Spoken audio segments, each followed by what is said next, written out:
There we go. There we are. Camera fix? Kind of a camera fix. There we go. Okay, so hey there everybody. It's going to be another Sunday Brood War stream from Falcon Paladin. Hope everybody is having a good Sunday. And let's see, is it Monday yet in the world? I'm not entirely sure if it is.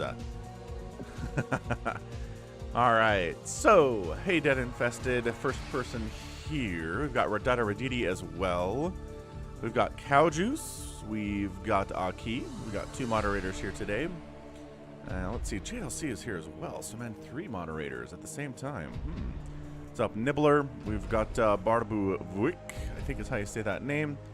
Sicky joined the Discord server a few hours ago, so that is super fun. We've got Tentenchu, Alexander Velasquez, Momons, Eric, Farewell is here. Dun, dun, dun, dun, dun. Nightbot is here too. Wizard of Oz. Haha, sure, Wizard of Oz. So,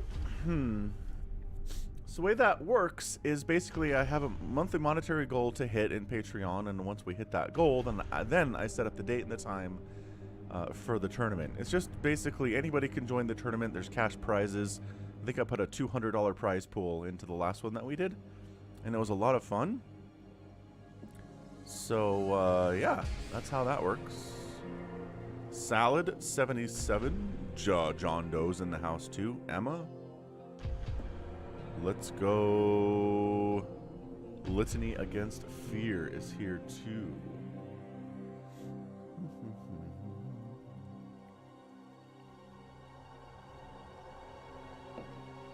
All right. Everything is going good. All right. So if you want me to cast your replay, send it to me at falconpaladin@gmail.com with the subject of Brood War. All right. That's how this works. What it does is it puts your replay into a folder here. Well, not automatically, mind you, as I do a beautiful morning sneeze. I have to drag it in here, but viewers submitted for the year 2022. Can you believe I've been doing this since 2020, 2019? I don't know if I can, man. Awesome. Amon 1-Up's here too. What's up, 1-Up? Good morning. Yeah. So yeah, it's February of 2022. Time just keeps moving. I cannot believe it. Cannot believe how fast time keeps moving here. So we've got a bunch of replays. Some of them are some lower level ones. Some of them are higher level ones with players like Brain, which is awesome, and Soulkey too. What? Brain versus Soulkey from RJB. HamburgerSasu's here too. Pablo Escobar is playing. You know how good he is at StarCraft. Nibbler game. We've got a couple games from this Johnny Liu character. Baby's first ladder game just sounds... I'm curious to see what that one is all about, actually. Ah, Tuna on Toast 1v1. Got a FME from no names that I recognize, but it should be a ton of entertainment in there as well. And awesome. So excellent. I'm just ready for this thing. What's up, Ninja Baller? Happy Sunday, Ninja. Ninja. Ninja. Ninja. Ninja. So we're going to go. What do we want to do first? I always have trouble deciding which one is the awesomest one. I'm curious most about Baby's first ladder game. I'm going to see what's going on with this thing. This is a CARBOT cast, as you can tell by the cartoony graphics here. CARBOT is a really fun animator who does a lot of animations for Blizzard properties, including StarCraft and including Diablo. Also Overwatch, Warcraft is in there too. So check him out just by searching CARBOT animations in the YouTube machine. You'll find him. And I mean, his stuff is just really entertaining and really heartfelt a lot of times too. So a few years ago, Blizzard was like, hey, we like your animations. We love them a lot. They featured them at the Heart of the Swarm launch back in 2012. He's been doing this for a while. And they said, we'd like to commission you to make a skin. Yeah, just a skin for Brood War with your animation style. And he did, and it looks great.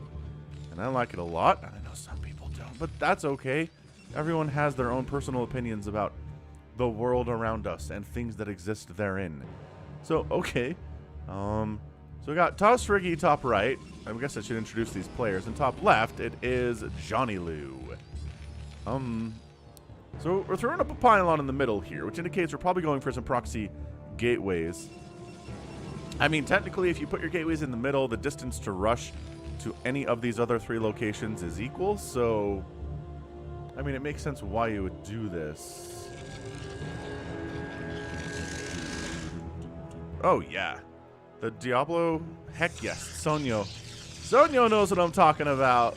The PvP Diablo episode. I think was that today? The dueling episode today?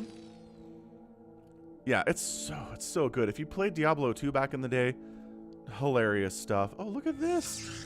Johnny Lou comes in and scouts it. Oh, beautiful. So he ends up scouting the double gateway. Was he just cross-scout? That is so unlucky for Toss Reggie. So this is where you start throwing out bunkers, man. I mean, as soon as you possibly can. The map is Fighting Spirit. Yes, Eric. Oh, yeah. Pylons look good. I love the warping animation. It's just kind of like bubbly and bouncy. Very cool. Yeah, I've had people tell me they can't tell what stuff is when they're watching CARBOT, but I'm like, never had that problem, so I can't really relate. But, you know, it's valid if you can't understand what you're seeing. I think one way to fix that is maybe watching it a little bit more and just kind of getting started with this is an SCV, and this is a probe, obviously, and this is Marines in production. Alright, so Bob the Zealot is out. Go, Bob. Rage. Rage against the dying light.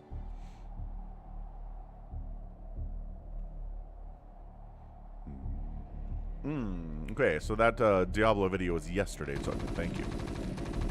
Oh, and pylon getting thrown up here, too, so you can't wall off hard. I don't know about this. Okay, tries to kill. Micro! Run! No! Oh, that almost blocked him from running. There is a bunker coming up here, but Zealot's going to get in your mineral line and cause you... Oh, man. 4 kills. Toss Reggie. Toss Reggie is kicking butt and taking names here. Oh, there's nothing in the bunker. Marines, build faster. No, it's on fire. Now there's an SCV line running, trying to get a surround on the Zealot and kill him. Oh, but he can fight pretty well, man.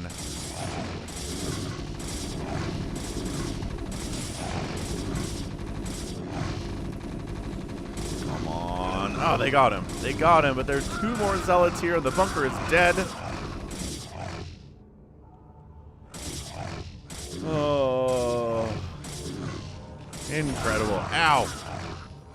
Ow. Alright, man. So, yeah, Baby's first ladder game. Yeah, Baby gets proxy zealoted and summarily murdered and executed and then calls a GG. Alright, there you go.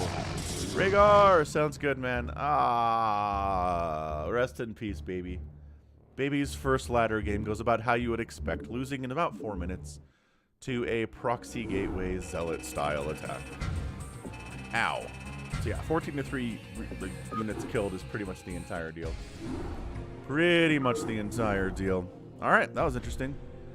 So I'm kind of interested in this Super Cheese. It's a Nibbler game. And Donald Trump is in this game too. I guess he has a lot more free time now, so makes sense he'd be playing fastest map ever. I can see that.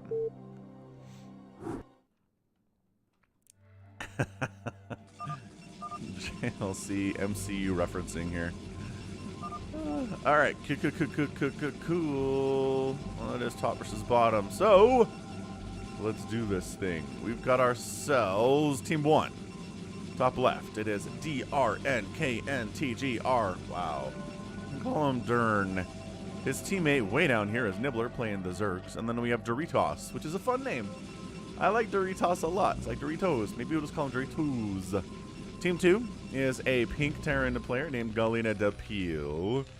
We also have Tokipool, who's a Terran, and then Donald Trump plays Terran as well. Top versus bottom. Nibbler said there's cheese. Nibbler's going pool first, so maybe it's him.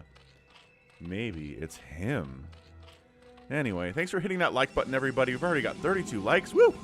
That's what I like to see, is a strong start off to the stream with those liker things. Tomov, we always play games on the Sunday stream. We do the replays first, and then we play the games together, and it's a lot of fun.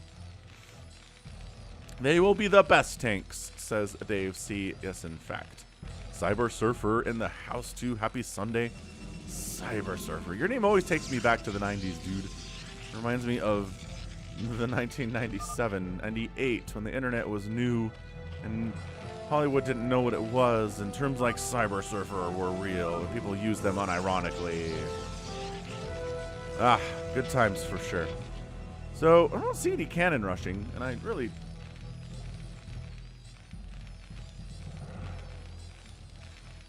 I mean, I'm trying to decide if we need a cannon rush for this to be actual cheese. Probably not. Probably not required, I would say.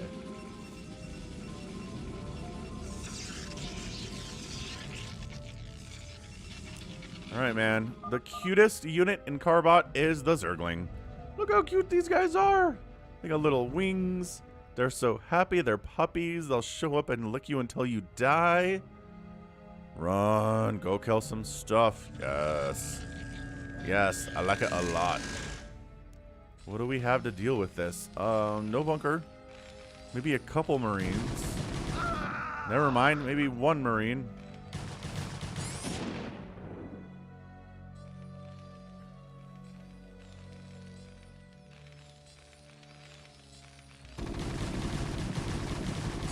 Okay, SCV down. Marine.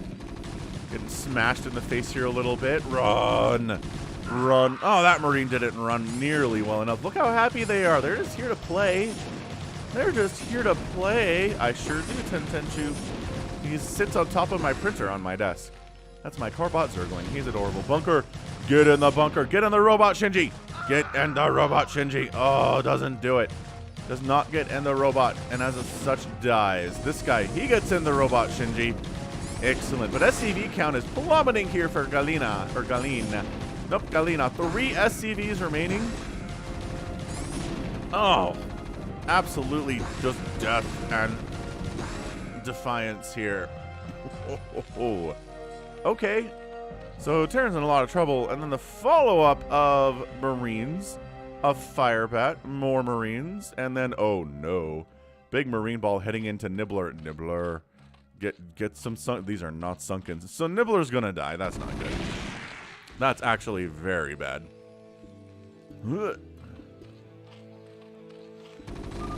Alexander Velasquez. Got 2 SCVs left. I'm dead, but avenge me. Finish him off. Doritos says I'll let you.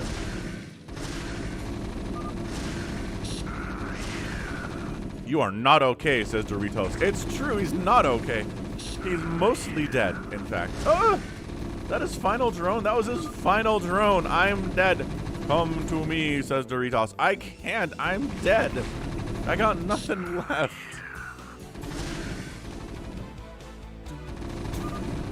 He's got stim. Lol.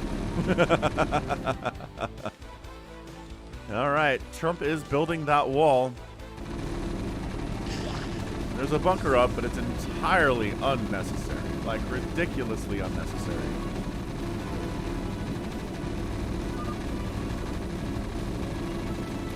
So nobody's gonna go finish. Dude, no one's gonna finish the work? Ah, dude, Galina's super dead up here. And everyone's like, ah, it's fine. We'll let him rebuild. We'll let him come back. Yeah, I mean, this is just, this is Toki Pool completely murdering Nibbler. Take his base. Forget me. Nobody's even coming to save you, man. That's the larger problem here. Aw, and there's DTs out from the other team. Look at that Firebat count, though. Yes.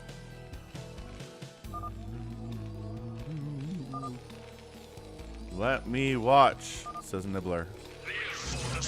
Thanks for subscribing, Kevin Harris. Whoop, whoop. Oh, no. DTs have arrived. There's no detection bottom left here. for Toki Pool at all. Ah, the Terrans are having the worst day today. DT rushed into the ground, trying to make an engineering bay, trying to make 2 engineering bays. No, that's not happening. SCV count is down to 9, single digit. SCV count at 6 minutes in the fastest map, not good. Also, DT is running into Donald Trump's base. He's at least got a missile turret up. But, oh, there wasn't a wall. In fact, there was a hole in the wall, and the Dark Templar came in and killed his missile turret, and then everything died. I do love the CARBOT Firebat, too. Run, run. There's DTs in here killing all of us. Get out. Oh, this is so great. Who's doing this, by the way? Oh, it's 2 separate players?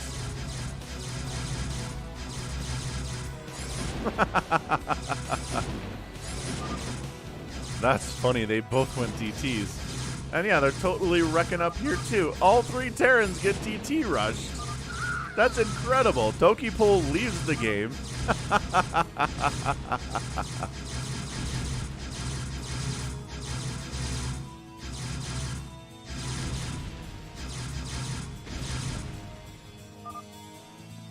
Wow. So yeah, Team Blue is just having the worst day ever here. Doritos is fine. Dern is fine too.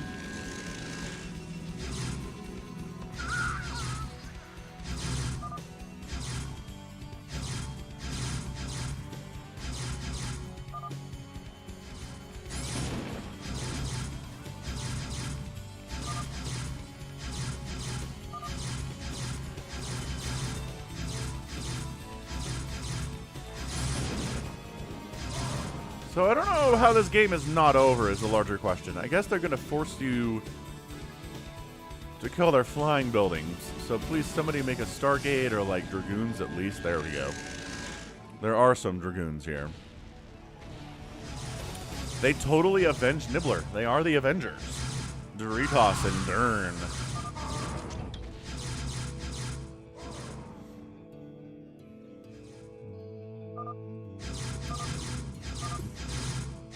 Galena's out. Everyone's out. I think Nibbler technically has this extractor that he owns. And yeah, that seems to be accurate. So that's all he's got. Wait, he said something about YouTube.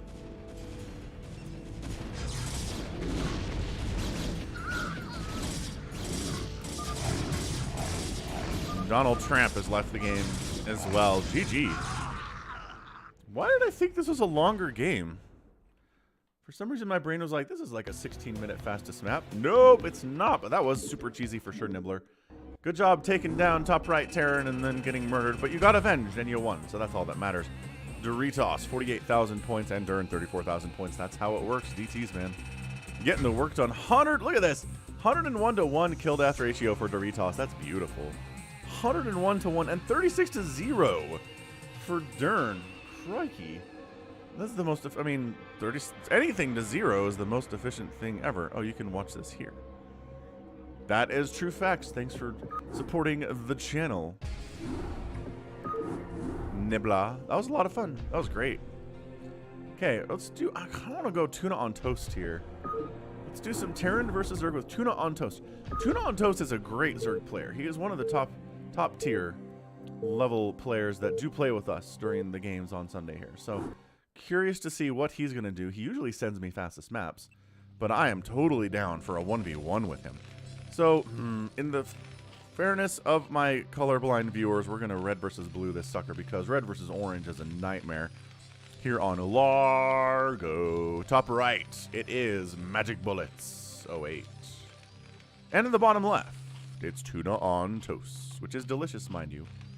What I like to do is I will take some whole wheat bread and I'll get some tuna and I'll mix it with mayonnaise, a little bit of mayonnaise in there to kind of keep it together.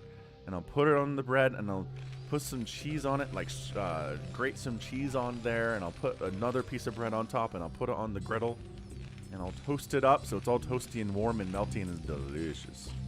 It's very, very good. Sonyo likes PvZ, it's his favorite match.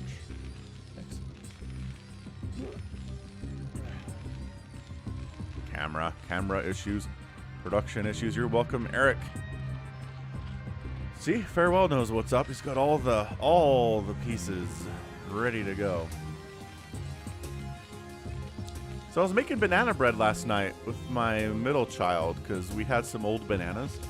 He's like, why don't you throw those away? And I was like, you can make banana bread with old overripe bananas. And he was like, what, really? I want to do that. So he did. And I thought I had a hand mixer because I remember using a hand mixer fairly recently, but it's gone. So I don't know what happened, man. Maybe I am gaslighting myself into thinking I have one, but I don't. Anyway, a drone scouting. Ooh, Chick-fil-A sauce with your tuna? That's kind of a genius idea, Litany. I've never even considered that. What's up, Makwa Bear? Happy Sunday, groovy dude.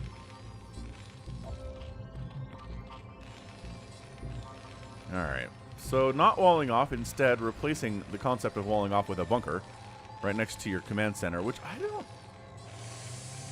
Man, I don't know how I feel about not walling off against Zerg. I understand this is viable, especially against just smaller numbers of early lings, but like, what about when a bunch of Hydralisks show up? Or a bunch of lings show up and they have just so much surface area to kill stuff with? I gotta say, when I'm playing and I see a Terran who hasn't walled off, or a Protoss especially, I just like rub my hands together and lick my lips and just enjoy. Let's go. Let's get it. Yes, Aki. I did make him do the mixing. Yes, I have a hand mixer indeed. Ooh, yeah, a little pickle relish in there too, Litany. Oh, that's true. You could do a little pickle relish in the mix if you're into that. Oh, I'm gonna make some of that today. I think that's the plan. What's up, Beerosaurus? Happy Sunday to you too. So, are we just straight up mech opening? Yes! Man, on the channel, it feels like it's been nothing but 8 racks against Zergs recently, doesn't it? But here we have Magic Bullet saving us by opening mech. Oh, it's so good. And this early Ling stuff just gets completely shut down by Vultures with the good micro, which, I mean, I don't know if we can definitely promise it's good micro, but wow. Try to get that run by. No, said the Sunkens, not allowed. Kids and old people, not allowed. I'll name that reference. I'll give you $1. Yeah, Goliath's out. Oh, hold on. Why do we lift them, though? Oh, for SimCity purposes, obviously. Charon boost. So, Goliath opening. Here goes the Goliath opening. Yeah, we'll get some Phantom games, Mr. Refter. I even fixed Nightbot, so the description of what Phantom is short enough to fit. And I think it makes sense fairly well. You'll have to let me know.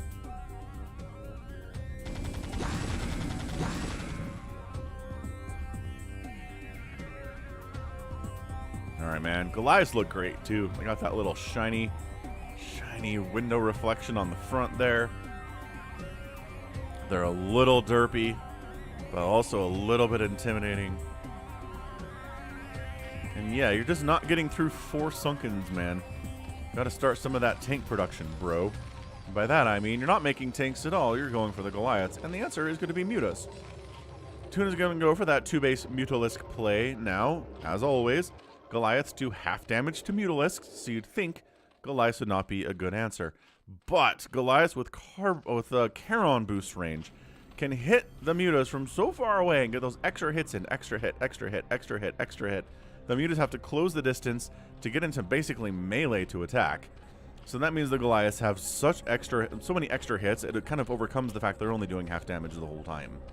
For science. Yeah, Charon boosters. That makes, yep, the auto captions usually do a pretty good job, but StarCraft specific terms they struggle with, like Ultralisk, for example. Or, you know, what's another one it struggles with? Hydralisk is another one.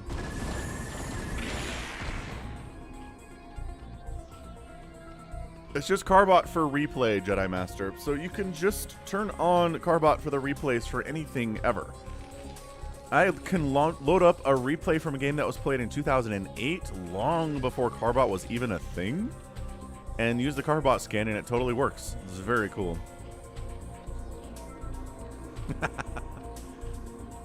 I've heard good things about auto caption.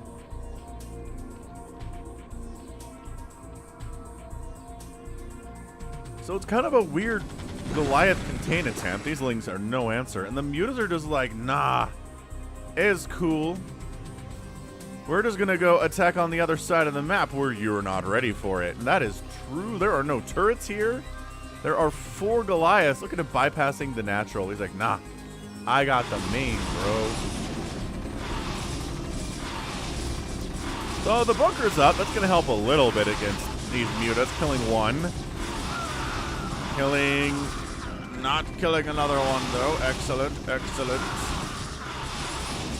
Oh, it did do Hydralisk accurately. Nice, Aki. That's cool.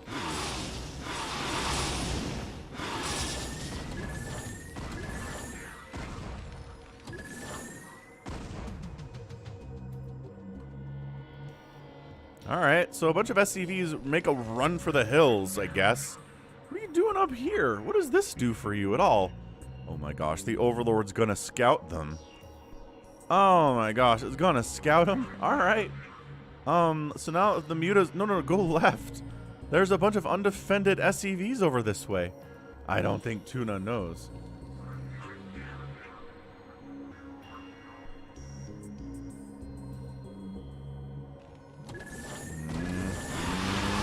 Alright, the mutas inside. They're gonna try to engage. There we go, there we go. And yeah, Goliaths can't move and shoot. It's their great weakness. Can't move and shoot, so moving and trying to fight against them is really bad. What? Where? And then the SCVs all come home safely to mine again. That was a really far place to put your SCVs, magic bullets.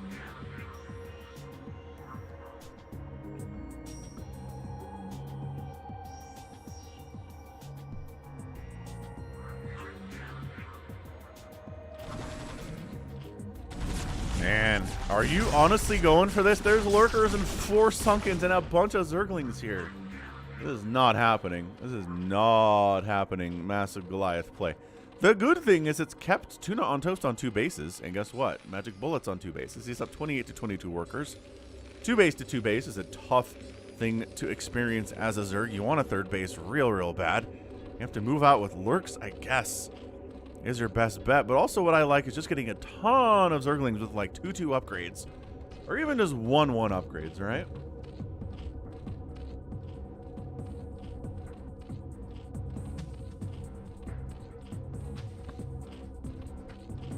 Zerglings just trade well here. Not if they have 0/0 and the Goliaths have 1/1.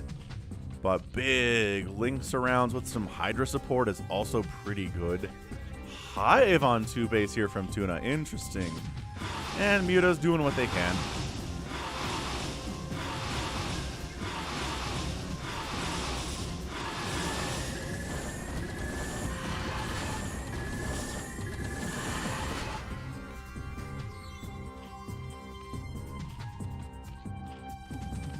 Hey, what's up, Heroic Times? Happy Sunday. Thanks, Dead Infested, for greeting everybody so well. Do appreciate your work there.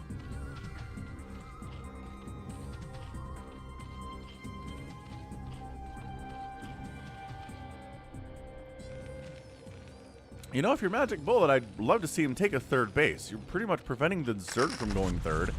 And once you have a 3rd, it's effectively game over, man. Game over. Game over. And yeah, Crazy Zerg would require 2 evolution chambers for the upgrades I was talking about, and there are no evolution chambers at all. Tuna, what's happening, Tuna? Getting Defiler Mound. Maybe, okay, maybe he's going to try to just go Defiler Lurker against the Goliath, which seems reasonable. Seems like a reasonable play. What's up, Andreas Holby? Member of the channel, Andreas.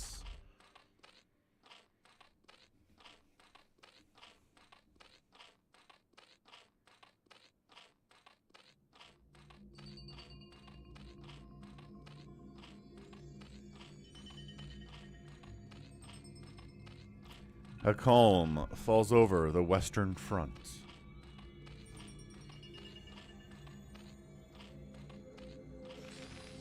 Alright, we're times 2 this thing because it's a beautiful contain for Magic Bullets. He's just not interested in taking a 3rd base at all, and I think that's going to maybe be his downfall. You're not wrong, Jedi. That is a weird difference between StarCraft 1 and 2.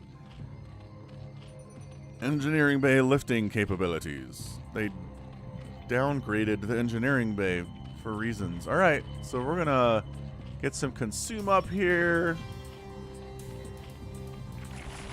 Filer's twitching real nice. Oh, and then drops. I like the idea of drops, except for these little... this turret line up here, which is not ideal. Come on, Dark Swarm. My gosh, it's 120 to 99 supply. There's red everywhere on the map. These mutas are hanging out, not doing anything whatsoever.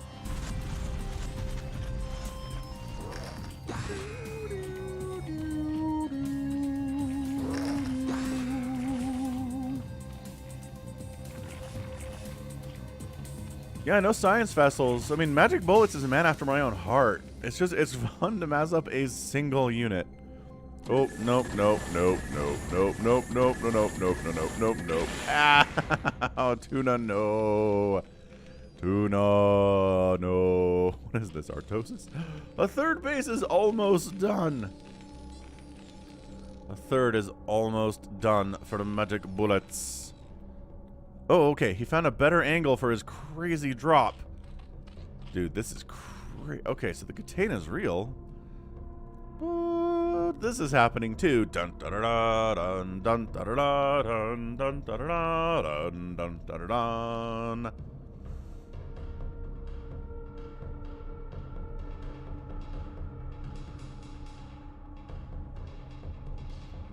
So there's a drop incoming. There's a billion turrets here. Yeah, the mutas are taking hits from ages away. And here comes Los Attempts. So a lot of Overlords are dying, but they're sure unloading some Hydralisks here, and Lurkers. There we go. Lurker Hydra is out. No real defense. The Overlords are in a tough spot. So we're supply blocked now. Your Tuna on toast. Not ideal, but we've got a bunch of 0-0 Hydralisks in the mix right now. The oh my gosh, their upgrades are behind. Ship weapon upgrades. What are you planning? Oh, Valkyries. I was making some Valks, but unfortunately your main base is on fire.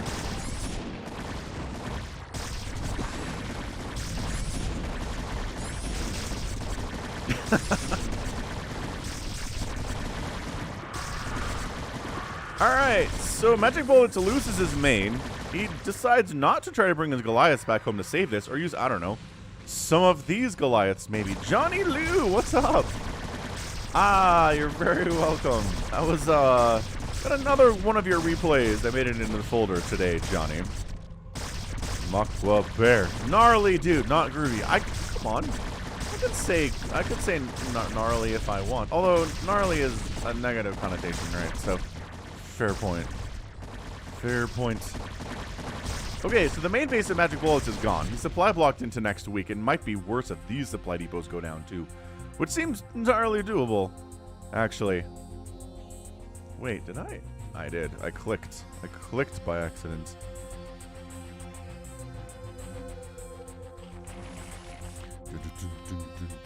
Still no third base. I don't see how Tuna wins this game. Dude, Magic Bullets, land your factories and keep building stuff. I guess detection is your larger problem, right? Does he not know about ComSat? No, he's not building an academy. Maybe he doesn't know about ComSat. What's up, Eej?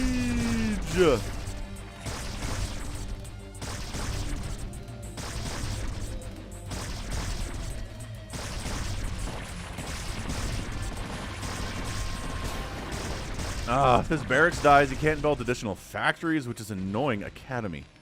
Dude, I don't know that Magic Bullets knows about ComSat. He's not building an academy at all, when it would really help him a lot. Lurkers are entirely keeping Tuna alive here. So I got a handful of Valkyries up. Got the tape holding it together in the CARBOT version here. I mean, look, it's nice Tuna killed the main base. It really is. But the larger issue is you're on two bases at 19 minutes. haven't expanded at all, and it just feels like death when that happens. Oh, and these overlords getting caught out by the beautiful CARBOT blues here. Oh yes, the Defiler. I don't think you have Plague, buddy. That'd be nice, but nope. Ow. Oh. You want a Falcon Paladin hoodie that says murderized? A little Dark Swarm, maybe unnecessary Dark Swarm Ling stuff up here. Whatever, it's cool. Tuna supply blocked, 83 supply out of 75 available. Hey, Zerglings, come over here. We'll punch you in the face.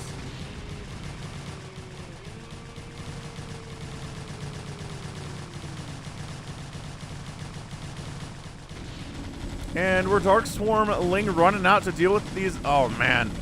Magic bullets. Get out of the... Does he not... Ah! Spider Mines. Oh, Spider Mines saved him a little bit.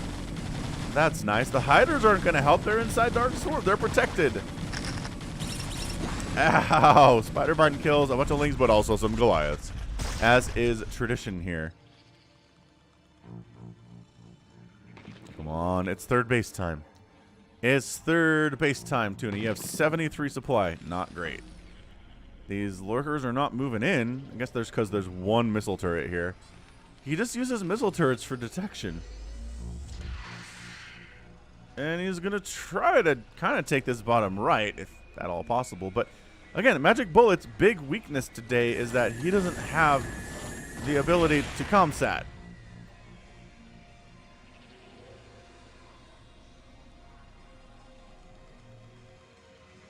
It certainly is. What's up, Nick T? Happy Sunday, Nick. Overlord doesn't have anything in it, but he's like, can I take a third base anywhere? Not really. Man, the only reason Tuna might possibly win this game is because of lurkers, man. And not just because lurkers, but because Magic Bullets doesn't know what comsat is. Yeah, still no sign of comsat anywhere on any of these command centers. Tuna's floating about 5,000 minerals and 3,000 gas. Also, Valkyries are flying around trying to find overlords to kill and not getting shot out of the sky by Hydralisks.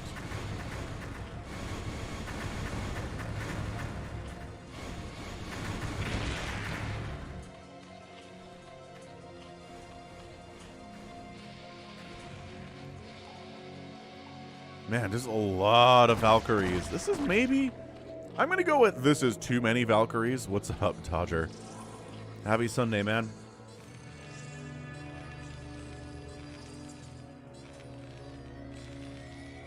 This is definitely a very, very strange game.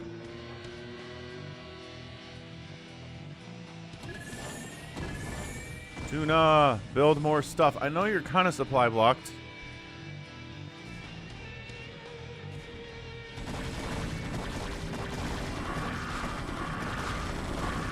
I don't know. I'm honestly a little bit surprised about Tuna's play here today. I'm shocked he doesn't have any upgrades to speak of. He's getting evolution chambers at 23 minutes. Because in the games he plays with us for like Phantom mode and stuff, he's good. He's really solid. But he's floating cash here. He doesn't have upgrades for his units. He hasn't been able to break out and get a third base at all in 23 total minutes of gameplay. And I mean, just has to send like 4 Hydras down and kill these, and then he's got a third, right? Right. Absolutely. I mean, streaming on Twitch, streaming on YouTube, are they different things? Not really. I don't think. Going for ship plating upgrades. Yeah, I mean, and if Magic Bullets loses this game, it's going to be because he doesn't know about comsat, and also he is making way too many Valkyries and expending way too many resources on Valkyries. Oh my gosh, a siege tank.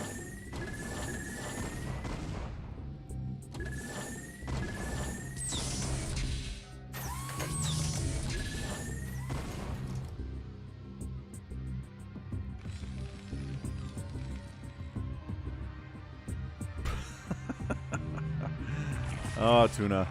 Tuna. Tuna, tuna, tuna on toast.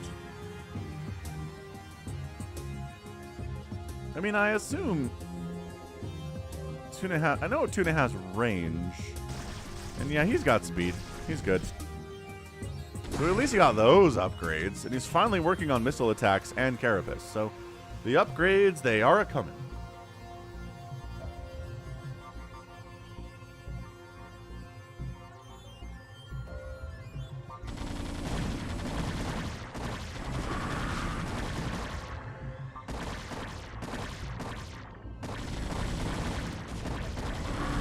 Hydra is just straight up engaging, no Dark Swarm at all. Defiler, wanders in front and dies. As they do sometimes. And yeah, look at that, setting up bottom right. More siege tanks are out. Got a bunch of army here, making sure this third base doesn't happen. Tuna's just like, I'm moving out with my Hydralisks. It is time. Well, we're just kidding. We're gathering up this way. We have a replacement Defiler to replace the one that died previously. Very sad times.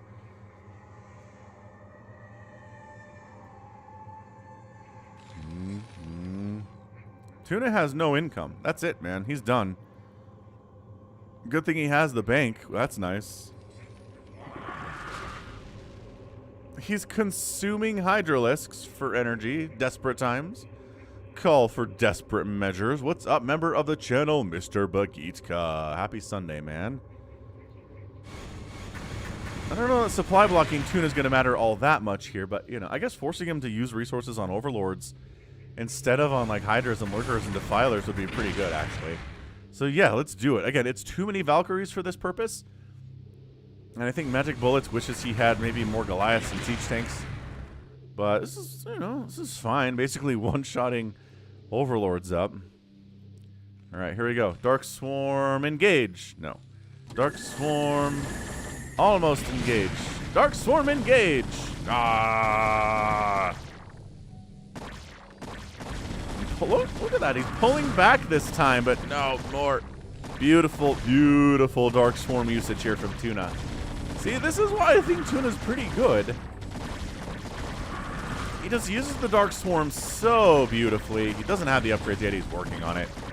And yeah, this natural base is toast, and there's a bunch of army. I mean, there's a bunch of army for Magic Bullet that is just kind of hanging out. Not interested in saving anything.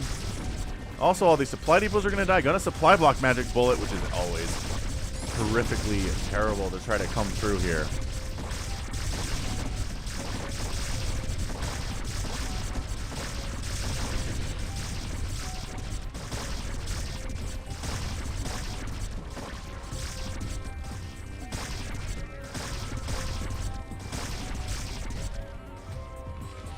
Alright, well, Dark Swarm Hydra is too good. Look how happy the Hydralisks are. They're so happy. La la la la. La la la la.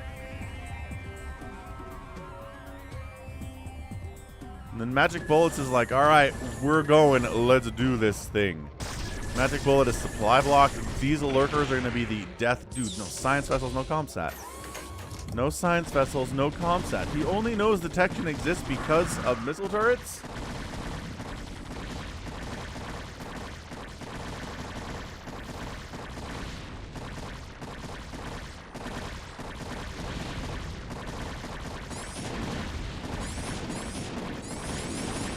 Yeah. Oh, so this is really bad. Oh, Magic Bullet pulling back to protect what he has because he can't handle 3 Lurkers. This is...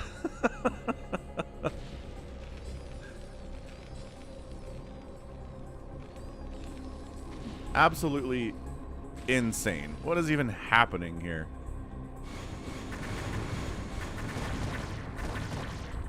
Dude, that Overlord has 6 HP. 6 HP.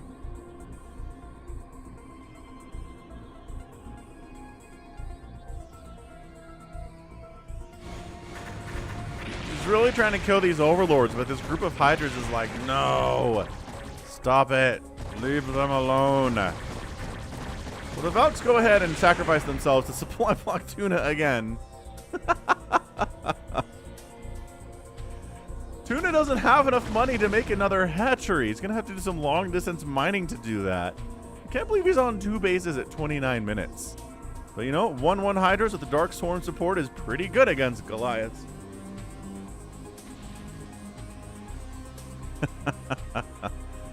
Oh, he's lifting his starports here too. We're gonna ×2 this stuff. Let's go. It's just, you can't deal with lurkers. You're just not gonna win if you're Terran here. Dark Swarm, engage. Okay, so the lurkers actually, the lurkers do get burrowed in. The hydras are fighting. That's exactly like textbook how we do this stuff. Tank's dead. Another push down. Did the Defiler die? Uh-oh. The Defiler in this army died. I'm not sure if there's another one somewhere else, but tank down. Trying to siege up. Gets one shot off and goes down. Two. Hydra's attacking into the production that only exists here for Magic Bullet. His other source of income is going to die. This command center is toast. And the poor Goliaths are just like, lurkers. Lurkers. No. Ah, Tuna's expanded to the 12 o'clock. Hooray. Tuna has a third base at the 30-minute mark.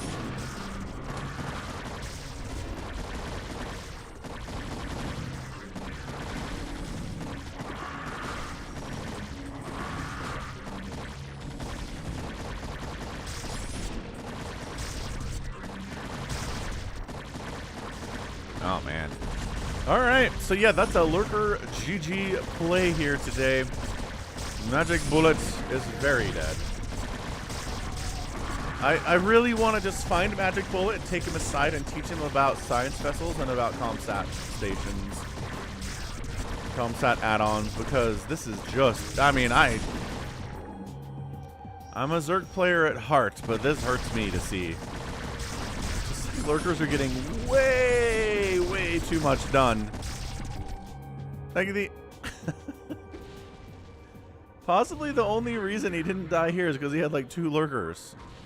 The Sunkens were good and the Hydras are good, but maybe the lurkers were what really kept him alive forever on 2 base. Vulture, making sure there's no income at this base at all. Tuna's at 7 drones left. Magic Bullet trying to rebuild up this way. He's got 1,300 minerals.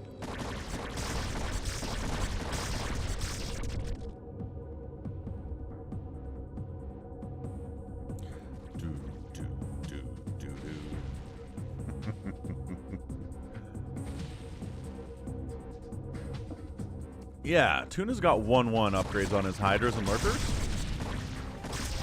And I don't know if his Lings have it. I don't think his Lings have any attack upgrades because we got the Evolution Chamber super late.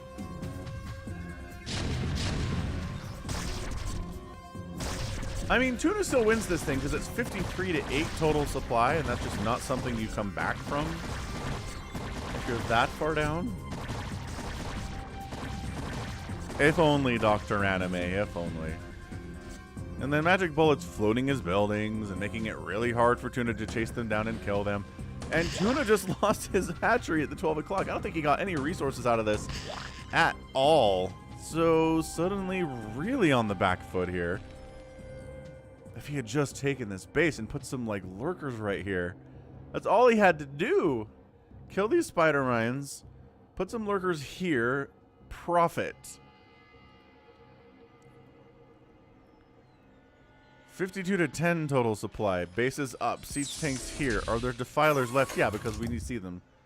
We see them. But Tuna's at 67 total monies. Total minerals here.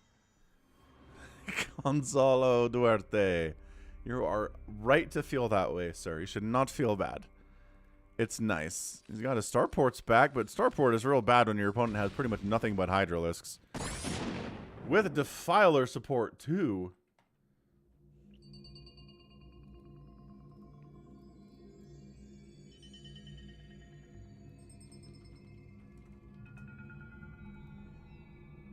La la la la, what is happening? Chad Dunn, $3.99 super chat. Thank you, sir. That's very generous of you.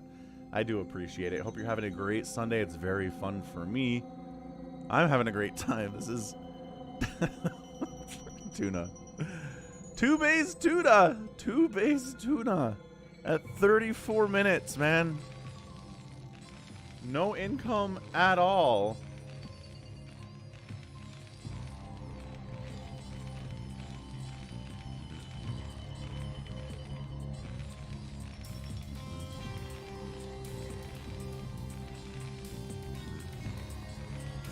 There's no way Magic Bullet wins this thing, right? There's nothing possible at all here. It's over, says Tuna on Toast. You say that, and you know about this. You just scouted it.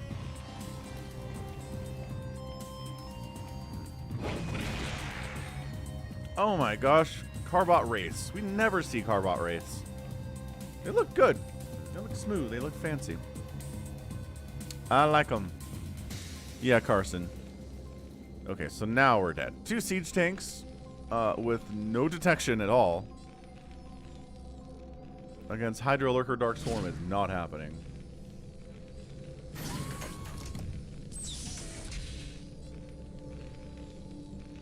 It is time. Let's go. He's like micro back against the Dark Swarm. Oh.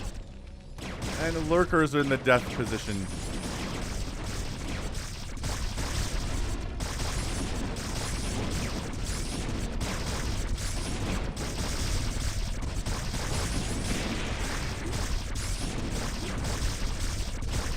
That's it, man. It is over. Tuna was right. That one SCV remaining. Magic Bullet floating his buildings like Terrans like to do. Researching Plague would be interesting. I don't think we did that today though.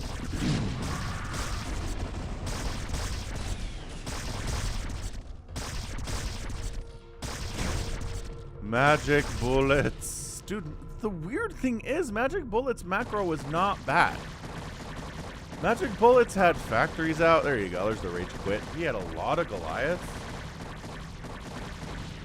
He was doing it right. He just couldn't handle Lurkers at all. And that's why he lost this game. GG. I mean, okay. He could handle Lurkers with missile turrets. But outside of that, he had no idea what to do. So, very, very, very weird game. Tuna never really gets a third base at all. He does outproduce the Terran, but ends up, you know, on a pretty bad look on the units tab. Ends up raising 89 buildings to 1, which is awesome. And then Magic Bullets outspent him by a full 6,000 resources with mech. That should not be a win for Zerg at all. But, you know, sometimes if your opponent has an extreme weakness, it works. You can make it happen. All right, let's do one of RJB's replays here.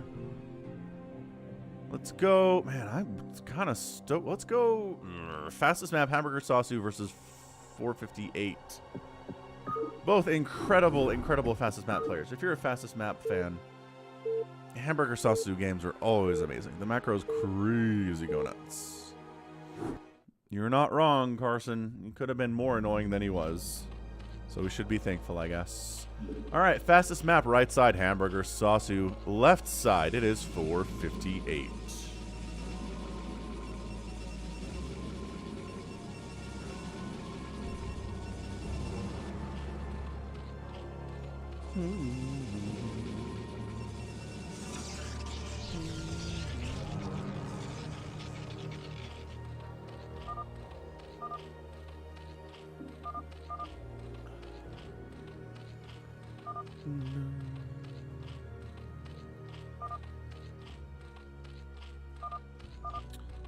A lot of Korean back and forth from these guys.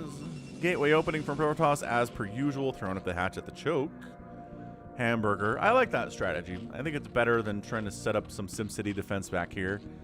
If you can do it, it takes a little bit more time because you have to get the creep spread and all that, but getting a sunken wall, maybe hatches in front, evolution chambers in front too. The Sasu indeed, Dodger. He's here. He's ready to go.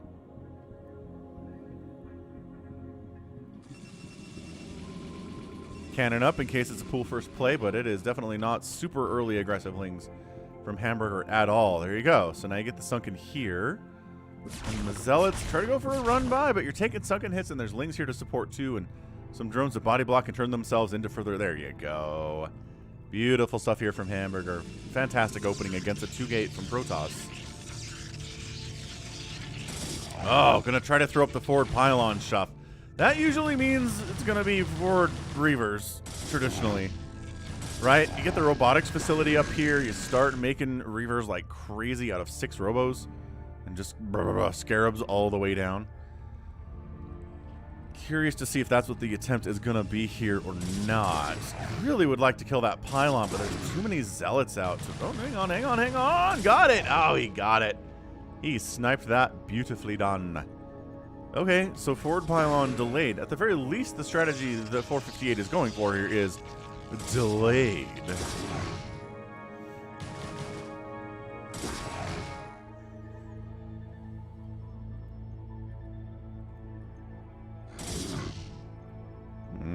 Okay, so this pylon gonna come up. And, oh yeah, see, we've already got a robo over here. So yeah, then just throw up another. Okay, cannons first. I like that.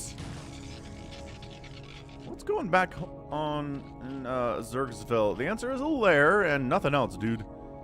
He has 2 Zerglings. That's his entire army right now. What's up, RJB? This is an RJB replay, which if you've been watching my channel at all, you'll know about RJB. But if you like Fastest Map especially, check him out on YouTube. It's RJB TV. Got a lot of Fastest Map replays over there. Knows a lot about Fastest Map. Very good at it. Got good connections to the players. And just go to your YouTube search bar, search RJB TV. One word. He'll easily come up very quickly. Corsair production is beginning here too from 458. And there's your robotics facilities. Okay. So we predicted it correctly. And mutas, I guess? I won't say no to mutalisks against this Mass Reaver style play. Uh-oh. Uh-oh, there's a shuttle up. He doesn't look happy about his job, but he's going to do it anyway. Oh, we're going to shuttle zealots into the main base. There are no Sunkens back here to defend.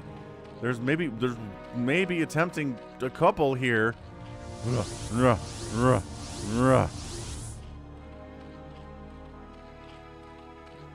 right, some Hydras packing themselves in here so they can't get surrounded. Sunken is up. Okay, so it looks like Hamburger's going to be okay. He just pops out a bunch of Hydras. He's got Sunkens in ideal, specific positions to deal with this. It's annoying, but he really shouldn't end up losing too much here. Sure, it's a lot of Zealots. But fighting with the Sunkens, there we go. So you fight with the Sunkens, you sacrifice your bodies as long as Sunkens are getting hits off here. Well, this is getting a little bit dicier. Additional Protoss Zealots coming around the left side. Sunken alive.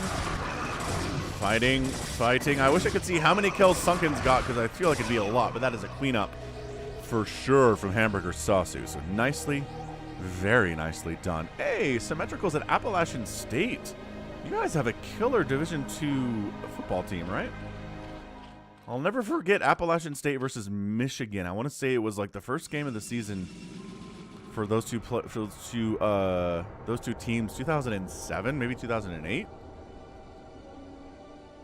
That was awesome. That was one of my all-time favorite memories of college football. So it was Division II back then. It's FCS now. Whatever. Designations. Confusing stuff. So there's a Spire coming in. Wait, did he kill? He might have killed the Spire, actually, but smiley face Reavers are here to ruin your day. They're happy about their jobs, and who wouldn't be? You get to throw explodey blue balls at the enemy Zerg and make them explode.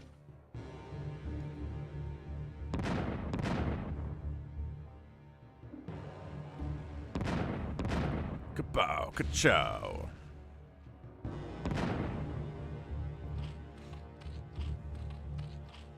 Yeah, I think the Spire died. I was so focused on the Hydras not dying that I'm pretty sure the Zealots took the Spire down and then took this one. So this is the replacement one. Fair enough. Yeah, Psychonauts knows what I'm talking about. And yeah, Asymmetrical knows too.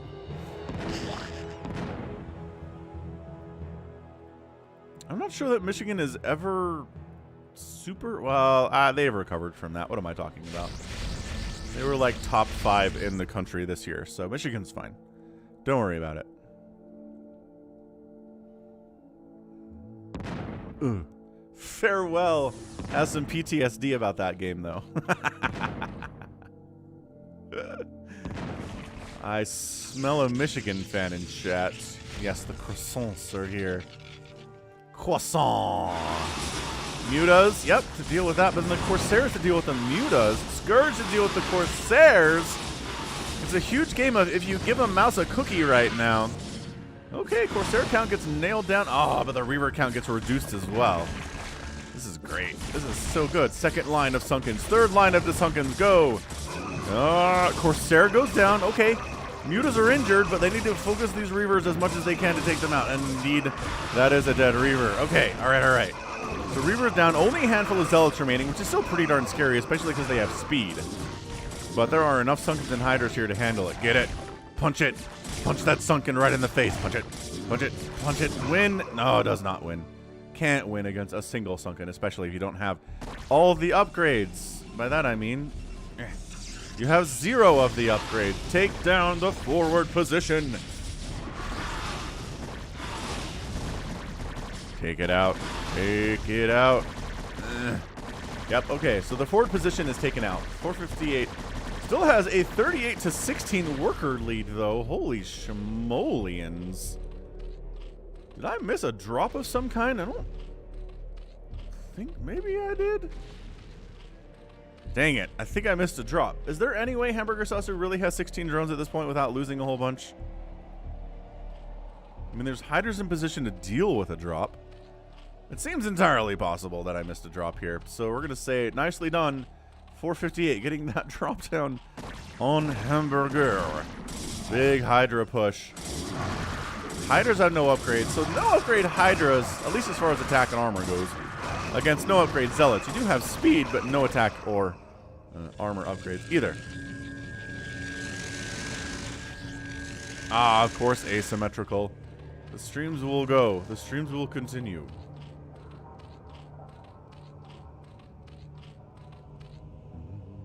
Alright, Hydra's pulling back home. Already back up to 38 drones. You know, nobody's yelling at me that I missed a drop. So maybe that was just Hamburger holding off on the worker count because he had to. Because he was spending all of his larvae and resources on a bajillion Hydras and Scourge and Mutas. And Sunkens and stuff, and that reduced his drone count. I did miss the Reaver drop. Dang it! Lap mogul. After I was feeling better about things. Get out of there, Corsairs. Get out of there. The angles are too good, though. Too good to the angles.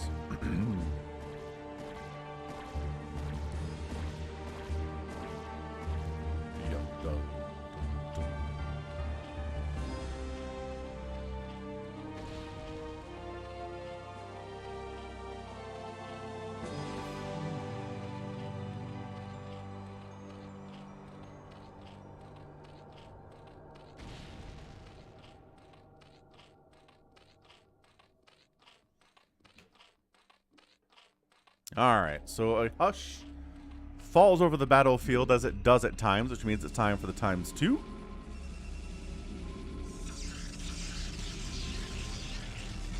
So yeah, Hamburger took a drop to the face, but he's okay. That's what I'm feeling here. Muta's trying to find some damage, but there's enough Corsairs and Cannons and Dragoons out. They're not going to have a great time. Ow, okay. In fact, all of them died but one. That's it, man.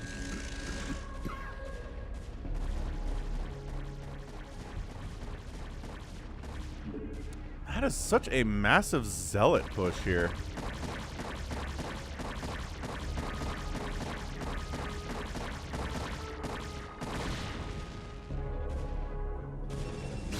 What is... Okay, he's killing his own Nexus with one of his cannons. Is this an accident? I don't feel like that's something you should do.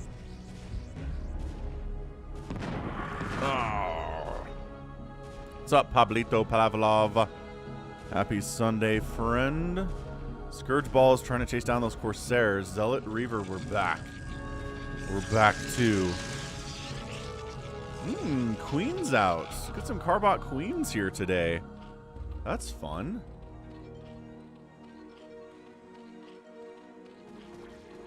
Hey, Solomon. Yeah, that's a good thing about the live stream is you can catch the VOD later. It's up forever. We've got live streams that I cast 2 years ago that are still available on the channel. Never too late to watch them. Zealot still doesn't have any upgrades. The Hydras have +1 missile attack at least now. That's useful in their battle against their nemesis, the Zealot.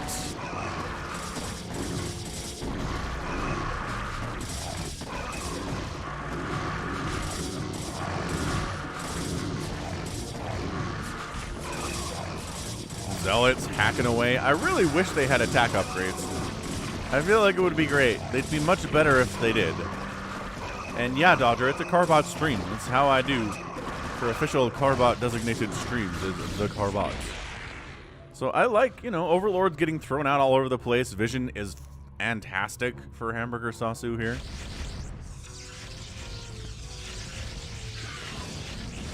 And, alright, wiping out a bunch of those Corsairs. 458 not paying as close attention to that group as he should, but in fairness, there's a million things happening right now. And really just trying to make this whole Zealot Reaver thing work out for him. I don't know about that. Ensnare would be pretty good, I think, in dealing with Zealots. I don't know what else you're necessarily doing with Queens here. Spawn Broodling is bad. It doesn't work against Reavers. It works against Zealots, but Spawn Broodling a Zealot is like the worst use of energy in all of StarCraft. Don't do that. So it's got to be Ensnares then, yeah? Yeah, RJB. I'm confused by a lack of attack upgrades too. At least he has Plasma Shields,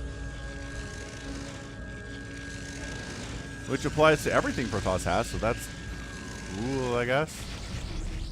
Yeah, Overlords are trying to get Vision down. They're just trying to get Vision, Corsairs. Leave them alone. Leave him alone. Psionic Storm getting researched. Pre-split on these Hydras against the incoming Reavers and possible Storm too. And that's what happens when the Corsair ball gets big, as you start seeing Scourge dying before they reach their target.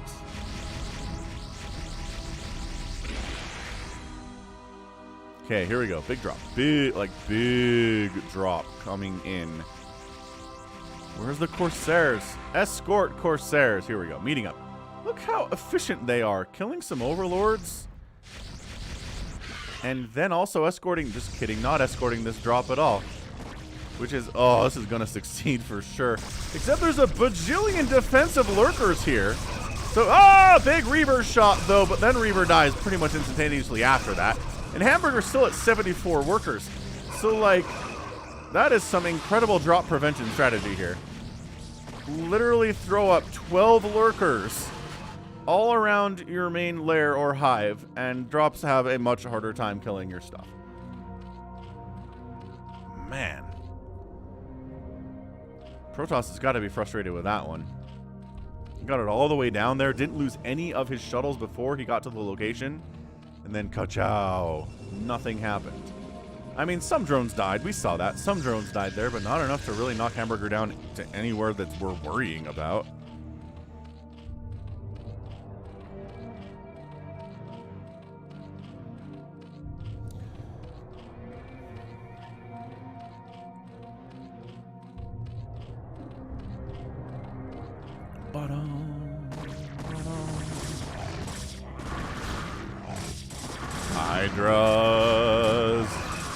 Hydras. Zealot Reaver is so good against Hydra, especially in a little area like this. If they can come at it from a massive concave, it might work out for them, but just this way is no. No, no, no. A little Muta-Tech switch here. Now that the Corsairs are largely dead. Are they largely dead? I feel like they're largely dead.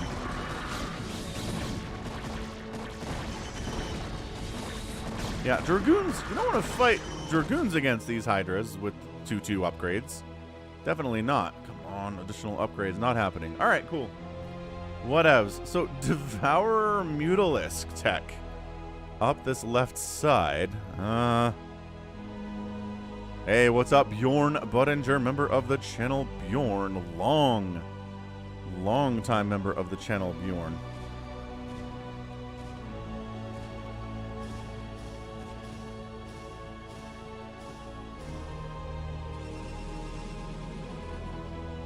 Do I hear Guardians? What was that sound? Ah! Corsair's getting grape jellied! Get out of there. Get out of there, grape jellied. Overlords, no vision for you. So the Devourers are trying to make this... Oh, there are some Guardians here. All right, man. Keep the Guardians alive, Devourers. You can... You can't kill stuff fast enough. It does slow the attack speed of the Corsairs, and so that's kind of nice, but... Yeah, Guardians doing what they do. They show up. I don't know if they killed anything there, and then they die. So, sure, got some damage done on the Nexus, but didn't even take down all of the shields. Tragically.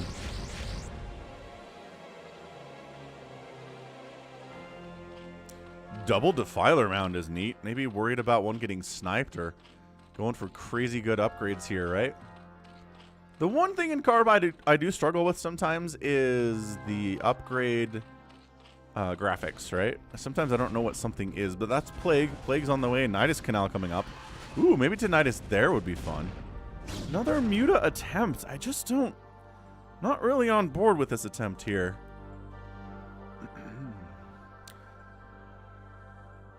Yeah, I did try to snipe the main Nexus, and he failed miserably at it. But maybe he softened it up to where this Mutabomb can actually take it down. They got +1 attack, and oh, they got it. They got the main Nexus Hamburger talking smack, as he likes to do. He's a big talker. That guy is. So yeah, the jelly here, right? This acid spore stuff. It reduces the attack speed a little bit, and then also makes it so you take extra damage from stuff that hits you. So it's good. You just don't see it a lot because the attack speed is slow, and going air units against Zerg is not particularly great. I guess Corsairs are pretty good though, generally. There you go. Dodger helped out. Thanks, Dodger. I mean, this feels a little bit like a desperation attack out of 458 rather. Like, I just don't... The Reavers unsupported, yeah, they're going to take a lot of Hydras with them, but they're also going to die.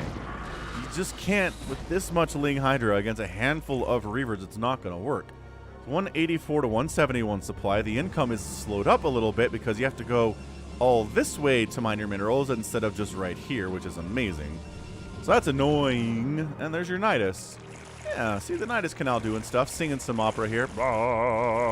What's up, Erlin Copa? Long-time viewer, Erlin. What's up, dude? Glad you can make it to the stream today.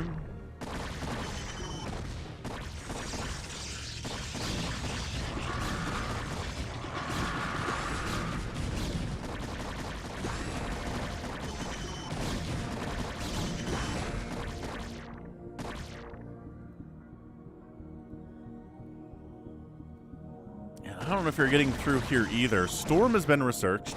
There's a bunch of High Templars floating here, arms folded, angry eyebrows, ready to defend any kind of a Hydro Ling style attack. Yeah, and here we go. Oh my gosh, that's like 18 dead Hydralisks right there. Just a couple storms. Tuna on toast.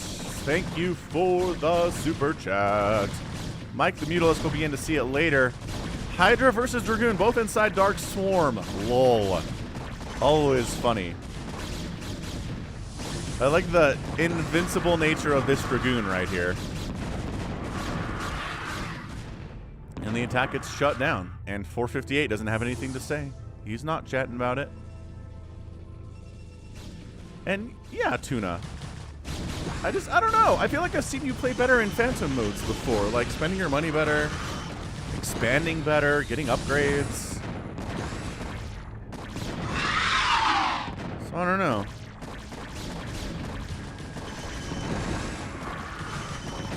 But 1v1 ladder is definitely a different world than Phantom mode is. I know that. I've played both of them.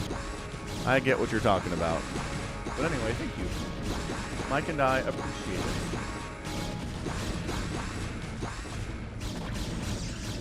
Cannons in the middle are getting some serious work done here too. So for all the insanity, we're kind of stalemated here. Both players maxed out. Both players have big banks. Another drop coming down that right side. And once again, lurker count super mega high. Okay, that was some big drone damage, though. Oh, knocks him down. But also on the other side, Hydra Lurker drop. What? Wait.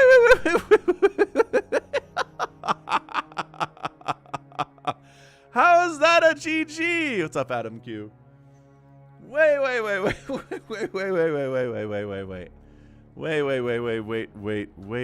don't get message history.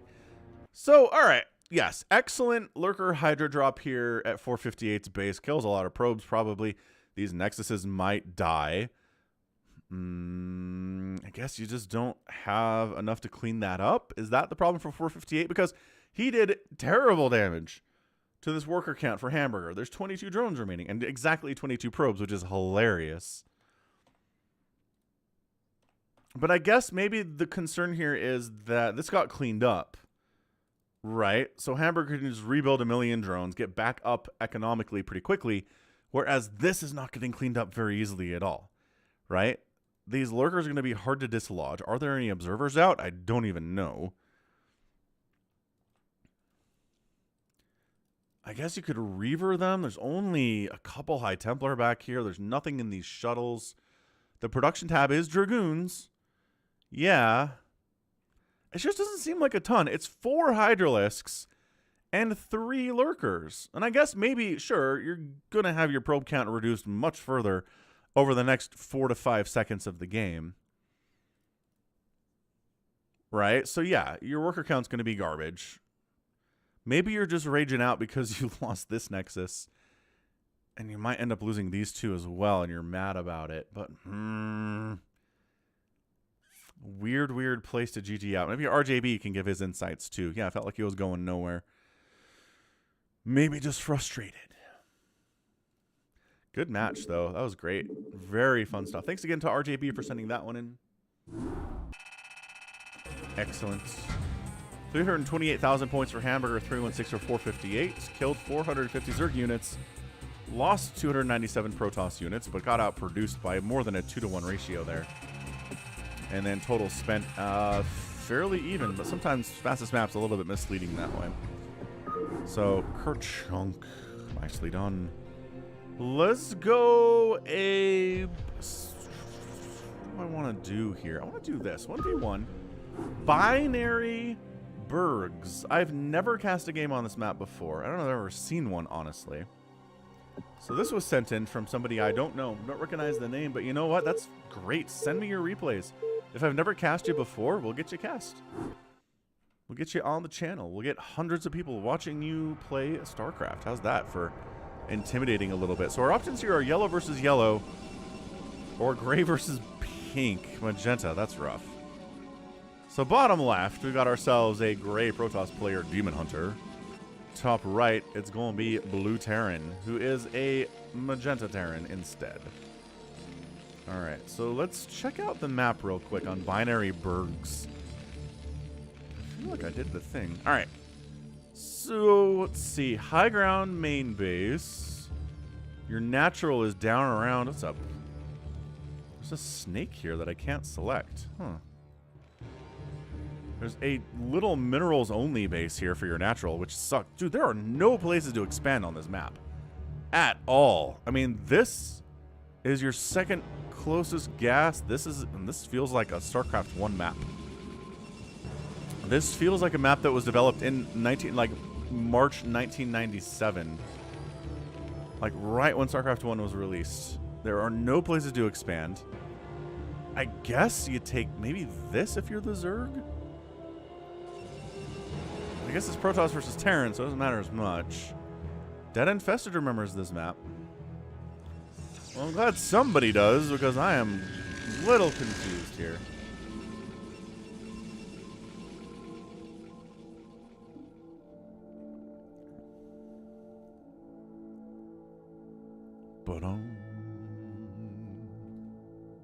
There's a Sarlacc pit. There is a Sarlacc pit. Very Star Wars reference for sure. Alright, well. Weird map. But desert tile, which is fun.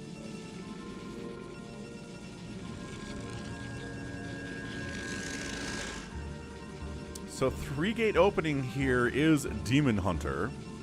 Getting a quick Citadel of a Dune as well. Maybe some DTs would be awesome. We've seen DTs wrecking Terran several times today already. Little tiniest cactus known to man. I love this little doodad. That's hilarious. It's like half the size of a Marine.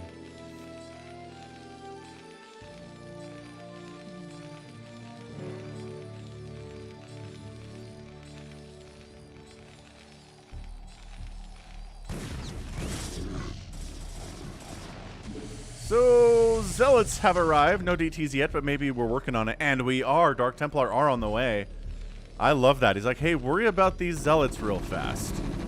Worry about these Zealots. Don't think about detection. You don't need detection against Zealots, do ya? You certainly don't. So trying to get up in here in this mineral line out of the range of the bunker, which is smart.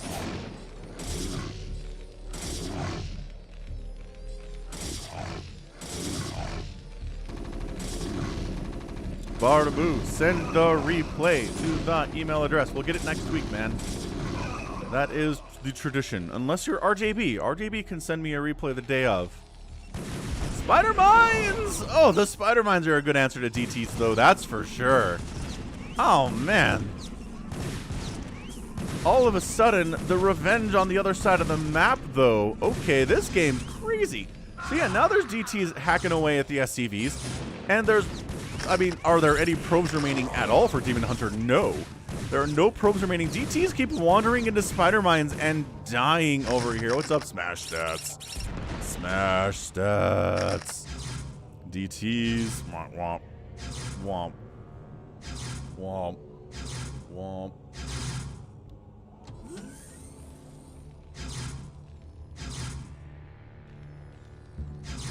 Womp. So you have to lift his command center. No income for either player right now. The problem is the vultures are terrible at killing buildings, but DTs can't hit stuff that's in the sky.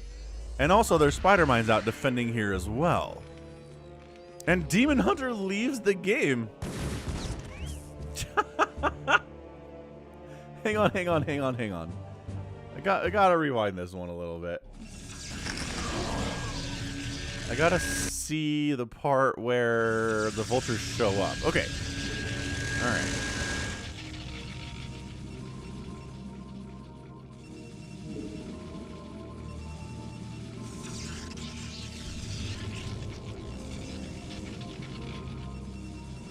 Okay, so the vultures come in. DTs are being produced. They're moving out.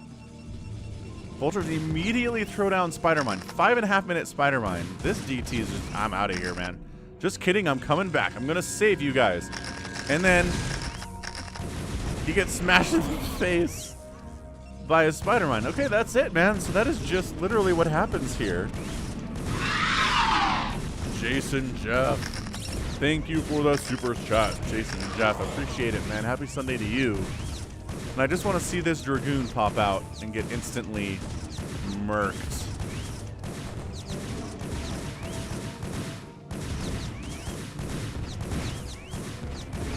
Why is it so slow? Build faster.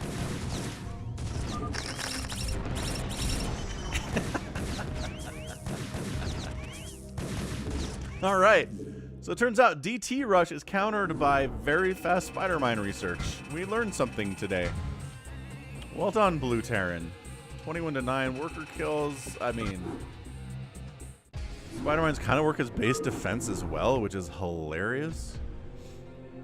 Next up, we've got ourselves a, let's do a 3v2 never quit from Nibbler. All right. I mean, didn't quit in the last game either. So that's fun. Who got cheese there? I think they both got cheese there in all actuality. Which is my favorite kind of cheese, is the double cheese. Where both players are doing that. It's awesome. Okay, so yes, top versus bottom again. Oh, we know Student for Life and Nibbler. Okay. So, Team 1, Pablo Escobar. If you haven't watched Narcos on Netflix, like the first couple seasons in Colombia, it is some of the gosh darn best TV. I love it so much. There's like newer seasons in Mexico that I'm not as interested in.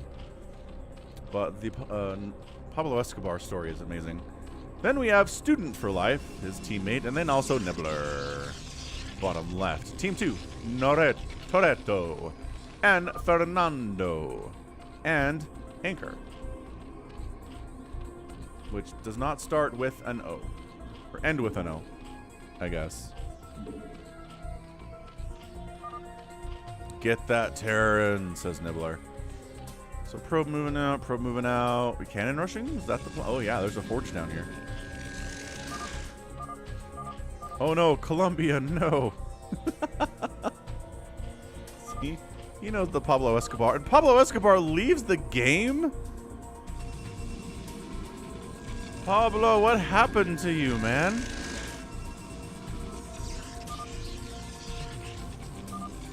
Do you want to still try Student for Life? And apparently we still want to try it.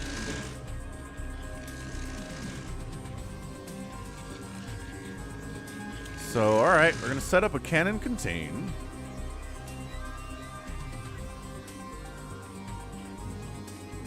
Sort of, I guess. Cannon rushing down to the south here as well. Is that Student for Life? Alright, man, so it's Student and Nibbler versus Toretto, Fernando, and Anchor right now. 3v2, as said in the name of the replay. I assumed that Pablo Escobar would be around for longer than 2 minutes, but no, he tapped out. I don't know what happened, dude. I'm very confused by why he left. Ah, he had to make a deal. Very possible.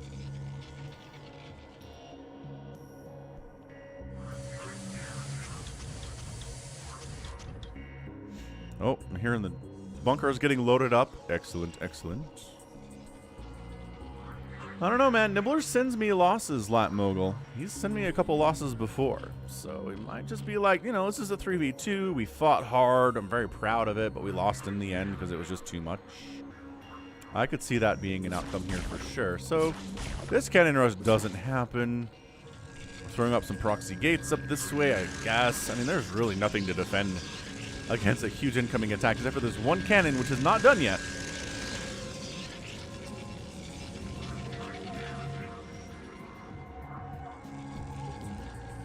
Yeah, maybe Pablo had to go. But he was... God, I need message history. Student for Life was talking something about Colombia, though. I don't know why. I mean, obviously it was because his teammate is Pablo Escobar, but what was he trying to say about it? Don't make defense. Alright, cool, I guess. I mean, I'm going to let this cannon finish, but I'm not going to make any more. Probably. DEA showed up. Lol.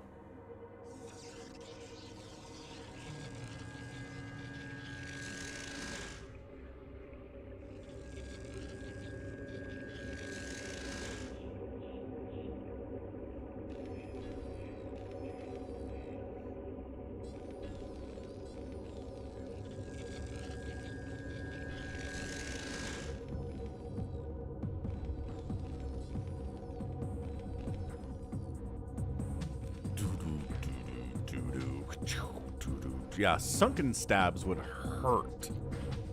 It's coming from under you? How often do you get punched from the underside?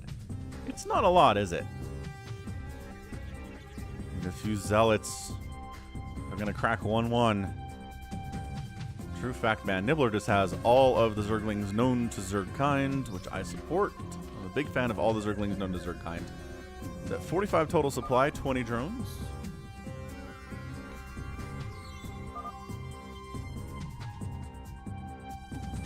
Man, Beerosaurus is a little bit behind on the stream. If he's just referencing the Sarlacc pit thing that I said like 2 games ago, 3 games ago. Beerosaurus, restart the stream.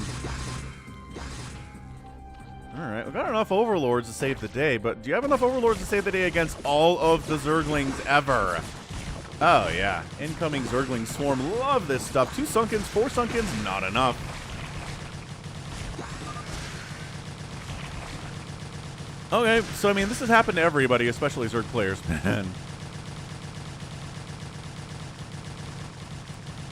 You just get Ling rushed, you don't have enough Zerglings to handle it, or Sunkens to handle it, or no Lurkers, or Hydras, or anything.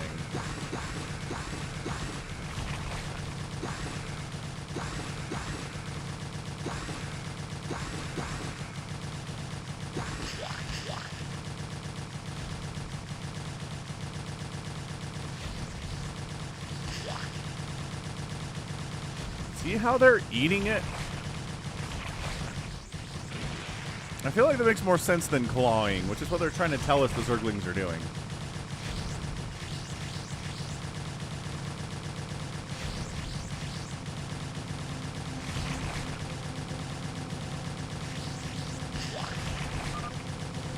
And Fernando has been eliminated. So now I've got the 2v2. Oh, we unloaded the DTs in. But there's missile turrets. There's so much beautiful detection up there. So the DTs are like, If you want to fight us out here, that's fine. And a ComSat comes in.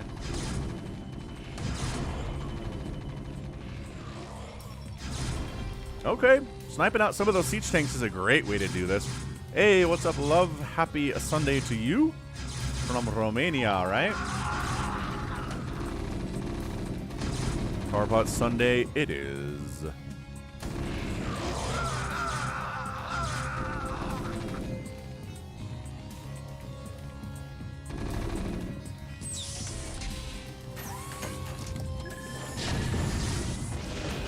Oh, then the storm hit! Oh my gosh, ow. Knocks anchor down to 47. Or 19 total. Is it Toretto? This is Toretto. Toretto down to 18 SCVs. Doesn't lose everything, but it's pretty bad nevertheless. The armory gets sniped by Dark Templar. The front is pretty scary still, but that was a sick play from Student for Life. Getting the DTs in, getting the storm in here too. No. Bulgaria. Sorry. Dumb American. Can't keep European countries straight, especially if they end with IA. Anyway, glad you're back for another CARBOT Sunday. I think you can kill this tank. I feel good about the odds of killing this tank. Supply blocking into next week would be pretty fantastic too, but also Zerglings kind of decided to try to go for it, but not doing great with it, not attacking the bunkers at all. Really trying to focus the tanks down instead, which I can understand wanting the tanks to die, but also the bunkers are a problem too, so take your picks. Yeah, he needs mines, that's right. He needs to get that spider mine upgrade to deal with these DTs. They're hacking away at all of his tech structures. The academy dying would be pretty sweet. Found a sweet spot to take down this factory without getting shot at. Oh, you're getting shot at though. Come around the outside and go after these machine shops or factories proper, whatever you're into. Oh, or just walk straight into missile turret siege tank stuff. That's great. RIP.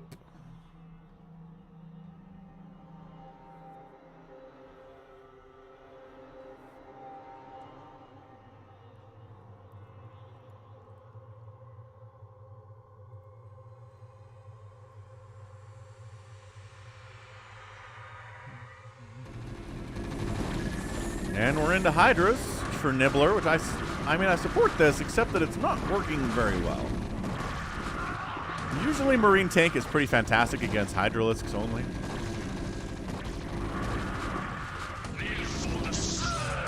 Thanks for subscribing, Jacek, Drofiak. High Templar wandering into their devs. Guys, you're throwing it away.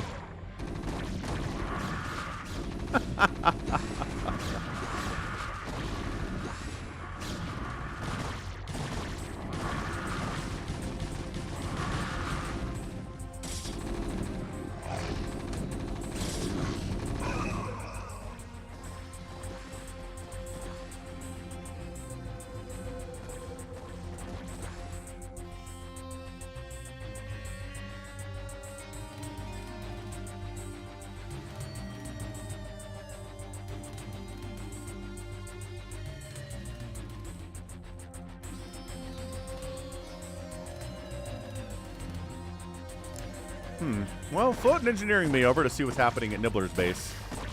Does recognize. Oh, look, double Hydralisk den, ton of hatcheries up. Nibbler's at 48 total supply, despite having 4,000 minerals and 1,700 gas in the bank. Just working on Spire upgrades, trying to save money for them Mutalisks. A huge Mutabomb, maybe? Maybe some Guardians.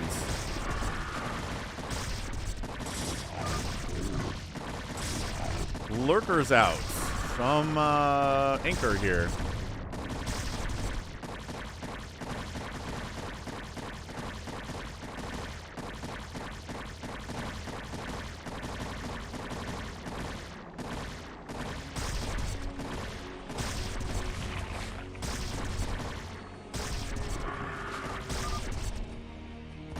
And Toretto leaves the game. What? Okay, hold on. Hold the heck on here. What was that?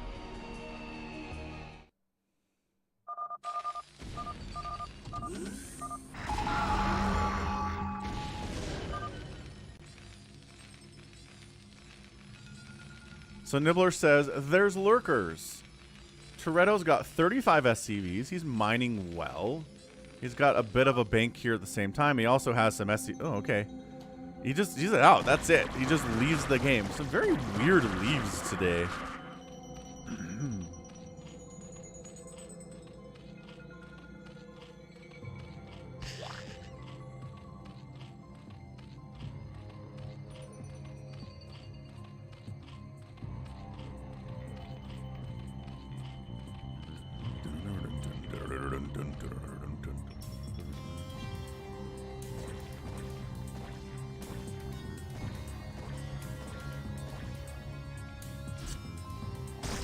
All right, and that's it, man. I mean, Anchor's here. He's at 60 APM, 47 supply, also floating a bunch of cash. Nibbler not really doing the thing I thought he was going to do.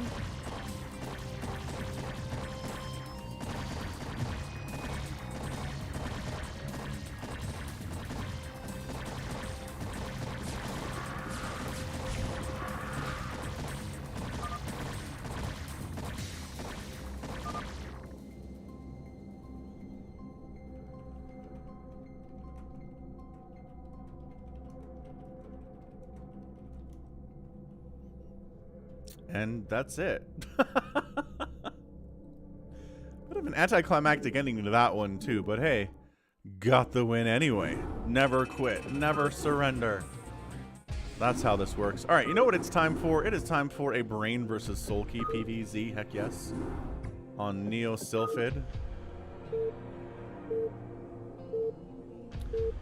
Let's go.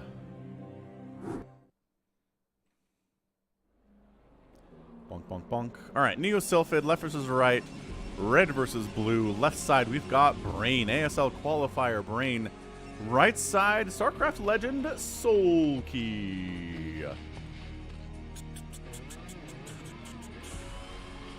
Excited for this one. RJB sent this guy in. Said, Falcon, you should cast this for the Sunday Brood War stream. And I said, yes, of course. Actually, I didn't look at it beforehand. I said, look, RJB sent me some replays. I'll put them in the folder and definitely cast them because RJB never steers me wrong.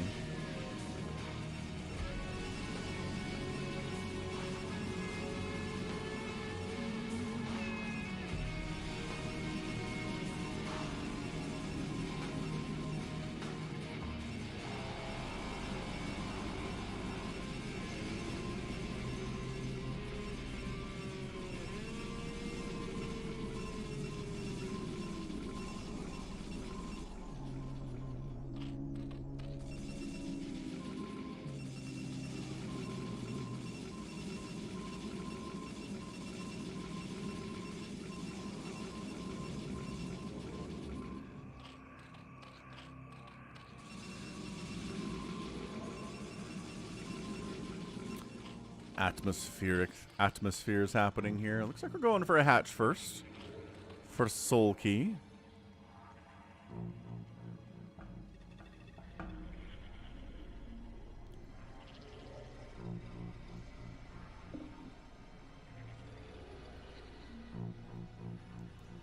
Forge expanding here is Brain. Step away for a minute.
All right, cool, cool, cool.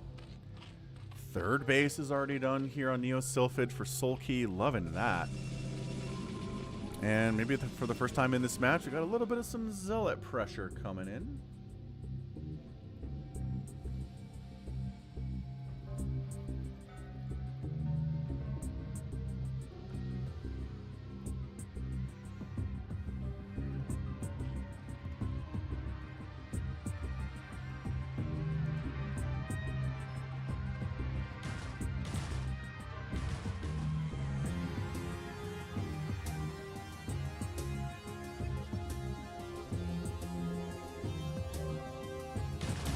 Bit of Zealot attacking. Oh, does not take down a drone. Nicely defended by the 4 Zerglings on patrol there.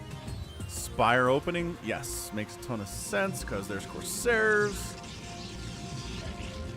popping out.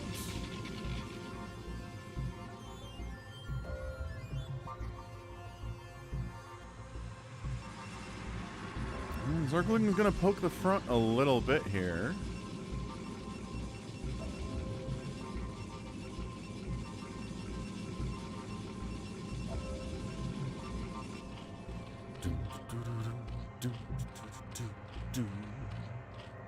Yeah, for Terry fans, we're working on a Terry the Overlord mug, if you're interested. We've had some requests for that design.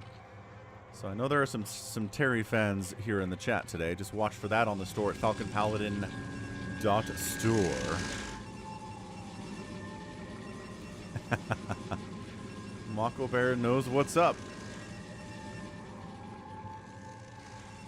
Basically using most of the mainframes to mine Bitcoin at this point, so that's what I'm into. Actually, is Bitcoin mining, has it reached the point where it breaks even on energy costs? I think there was a point somewhere where it like cost more in energy costs than the Bitcoin was worth. I don't know.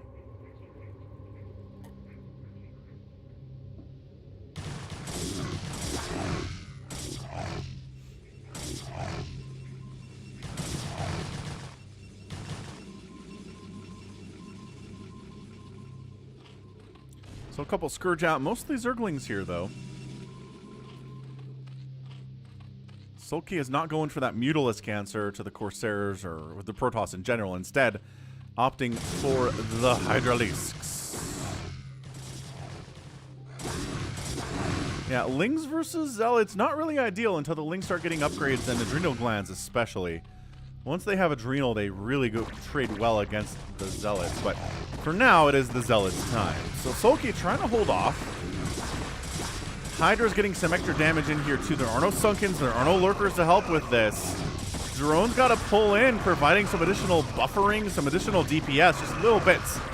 Little tiny bits of extra DPS here. I guess they hit as hard as a Zergling does. Holding. If you can kind of keep them to this one little choke area, you're going to have a much better time with it, and that's exactly what happened. Well done indeed. A Terry the Overlord NFT. No, I'm not getting into NFTs. Good heavens. Definitely not. So yeah, Zealot attacks on your natural or your third base are to be expected as a Zerg player. It's just the way things are, man. And holding can be a pretty dicey situation. We've seen plenty of Zerg players die to a situation like that, where they just aren't defended well enough. At their natural base, a bunch of Zealots show up, everything dies, and then it's just downhill from there. You lose one base against a 2-basing Protoss, and you're pretty much toast. So Corsair Ball pretty high, but Hydra count is nice too. So the Zealots are coming in to be like, hey, if you want to save your Overlords, you got to just choose between killing the Corsairs or the Zealots. Wow, beautiful attack here. So the Corsairs, are they going to supply block Soulkey? They're working on it. They're not quite there yet, but they are absolutely going to town here. Zealots fighting, Scourge trying to come in, get a connection. Can the Corsairs fight against those? I don't know. They just decide to get the heck on out. But it is 75 to 44 supply right now. Brain looks like he's going to be able to take down the Legend. Oh, a Corsair dies to Scourge hits. There aren't quite enough Scourge to take down or enough Corsairs to take them down very quickly.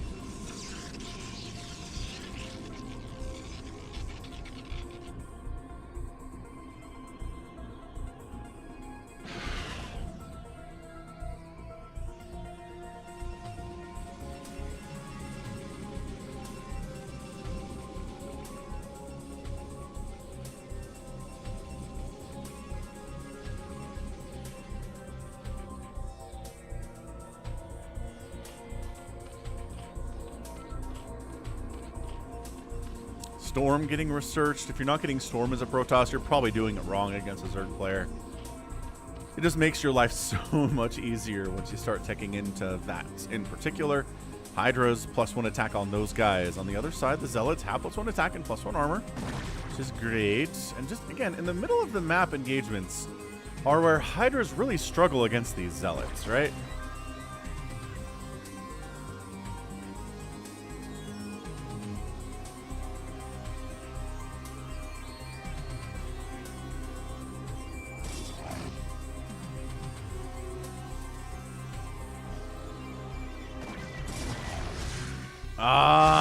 DT's got into Soulkey's main base. Is that GG? These dudes have 7 kills and 5 kills respectively, and they're going after the main hatch. They're not going to get it because there are Hydras incoming here for sure. Hydra Ling in here to save the day, but then also the Zealots are kind of pinning Hydras against the wall in this location. Hydra's dying, Zealot's dying for sure too, but they're giving as good as they get. The DT's in a corner. Oh my gosh, they're winning the fight against the units that came to kill them. Also, the Corsairs are killing all the Overlords as well as they can, so the detection's not available to kill the DT's. Can they do it? No, they can't. The DT's, oh, he tries to go for the pickup. He unloads more DT's. Okay, that was a mistake from Rain. Should not have done that. That was a terrible position, but Zealot's knocking on the front door. Murderizing all of the Hydras, doing their very best.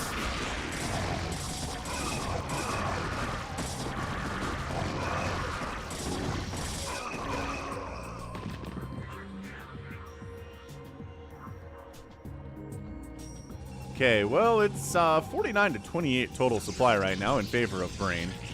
It's looking pretty good, I gotta say. The saving grace right now for Soulkey is that he didn't lose his main hatch. It is injured, it is bleeding, but he didn't lose it. Storm, Zealot, Corsair.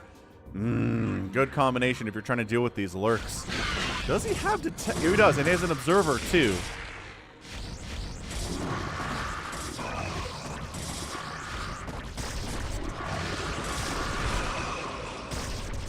Yeah, I don't see this from Soulkey. He's down 105 to 47 supply. Nah, Nick T, I haven't seen that. I know Amazon was working on drone deliveries. Rest in peace, Soulkey. You're just getting overwhelmed now. Too many Zealots. Dragoons are in the mix to help deal with the lurkers, too. Not that there are many of those anymore. Evolution Shaper down. Where did that Observer go? Did the Observer die to... Observer might have actually died to Scourge. I think I heard that happen. I did not see it happen, though. Yeah, Sunguns in the Natural would be super useful. I agree, but it's a little bit too late for that.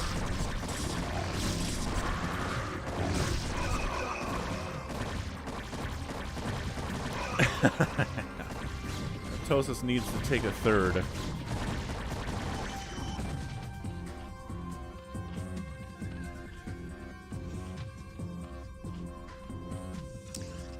I mean, he holds it. Soulkey is an absolute boss. Like any other Zerg player, I mean, most Zerg players would have died in that situation, but you know, he's alive. He's just completely out of it. +2 attack is now done for the gateway units. The Hydras are at +2 attack themselves, which is nice, but man, +2 on the Zealots are so good. Also blocking this little area, so the Hydralisk then just get target fired down instead. All right, so Lurker Egg tries to be sneaky. They just go right after the Hydralisk then, call it good. Yeah. Yeah.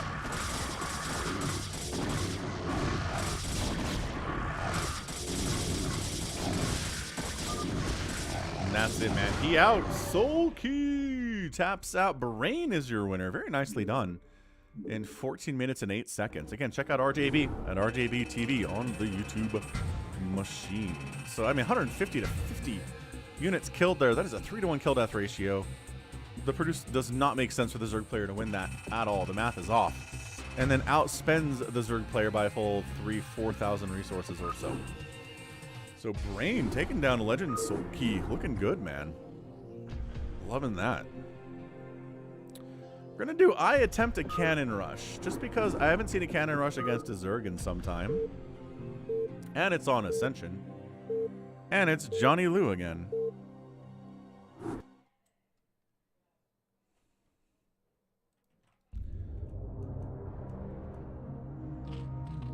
red versus blue.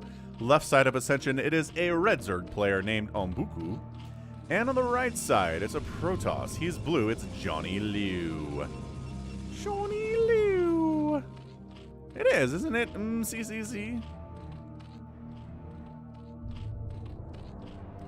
CARBOT is adorable. Terry the Overlord moving out.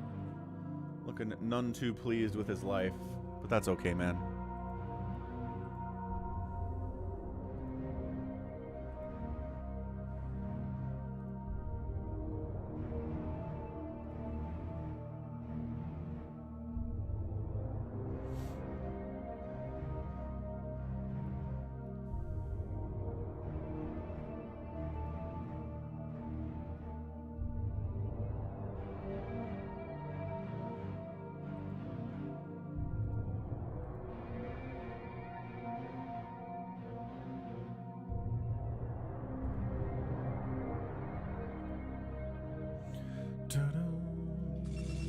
So, behold, our cannon rush attempt has begun. Johnny Liu. He's on the television machine. So, pylon. Are we trying to block reinforcements from getting out here? I don't know.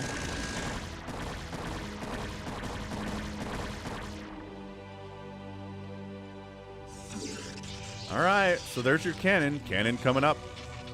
Natural base in trouble. Spawning pool is done. He's not making Zerglings, though. So this is a bit of a dicey game for sure. Not super high-level pro, but you know that's not always why we're here. As you are aware. Yeah, I mean, look. I don't know that pulling that many drones is necessary, but it's cool. We're making some Zerglings now, which is nice. Another pylon is coming up. And the Zerglings are out, though. So, little probe, can you escape? You can escape, but that means your pylon is dead.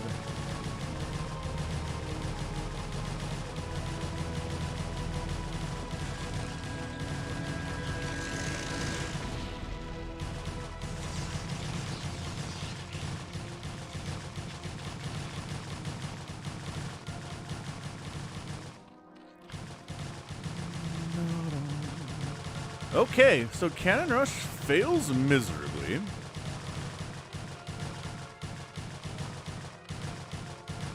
It's 15 to 7 total workers, which is not great when you're a Protoss player to be down that much at this stage of the game. So we're going to chase the probe around, which buys time for, you know, the Lings rolling across the map and just murderizing everything. Toma, I don't know, 5, 6. Maybe. We'll see how it goes, as usual. Play it by ear.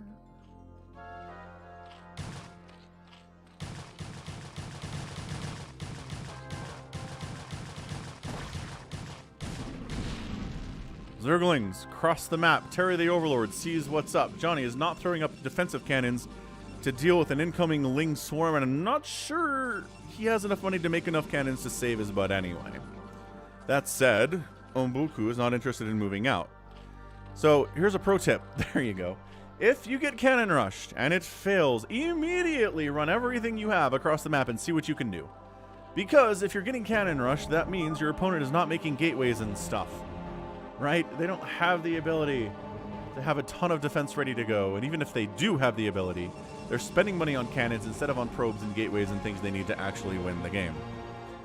So there you go. Vegan cheese is Johnny Liu. So Johnny Liu GG's out, and there you go. Then he leaves after he's waiting for Ombuku to say the same thing, and Ombuku does not. Ombuku is not interested in any of that small talk. So that was something, I guess. All right. I think we got maybe one more replay to go. Is that accurate, Falcon? Or are we done? No, we didn't do this one. So FME Protoss Fun. Cool, let's go. Let's go. So no shameful displays in this replay, I don't think.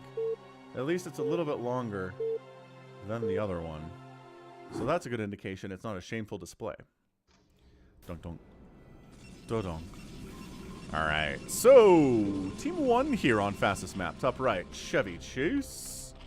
We also have Jefferson, 1996, his teammate Protoss, and Adam Pierce, who is a Teal Terran player. Team 2 is Jums.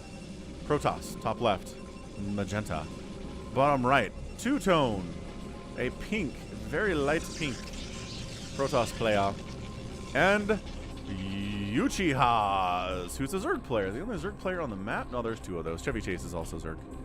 That's right.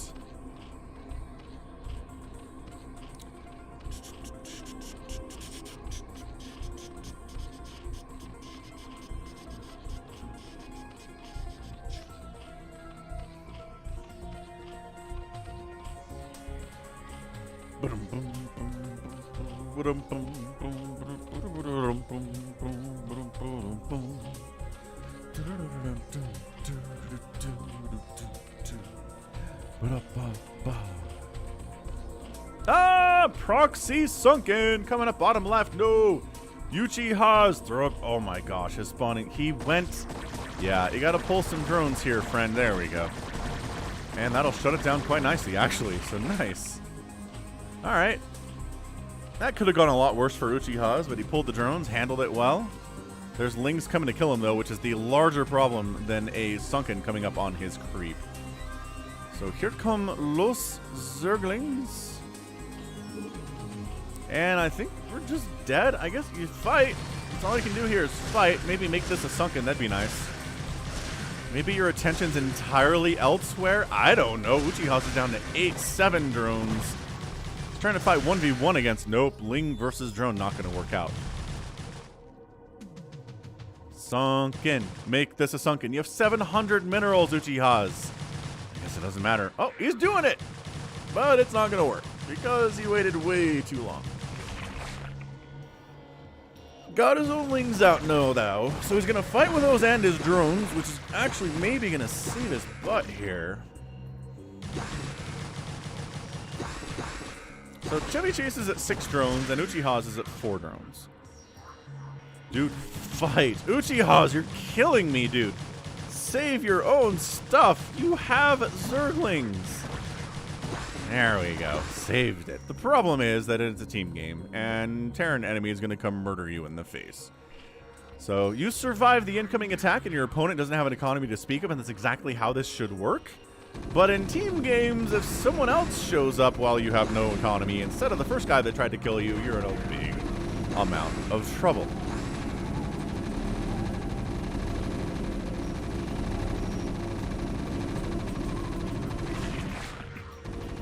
Yeah, so this is dead. Uchihas needs some help from teammates, but it's definitely too late. Jums is like, I'm on my way. And yeah, sure, that's what you're saying, but it's super too late for this guy's not even doing that. This guy's like, nah, you're dead. You're not good enough for me to keep you alive. And yeah, that's it. He done. Uchihas is eliminated. So yeah, come try to save him was useless. Go murder somebody else, like this guy that has an empty bunker. Yeah. Yeah. Empty bunkers are hot. Oh, hang on.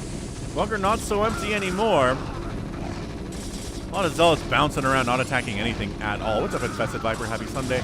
Attack. Let's simultaneous deaths there. Coming around the outside because trying to go through these little chokes is not going to work out for you in the long run or in the short run, actually.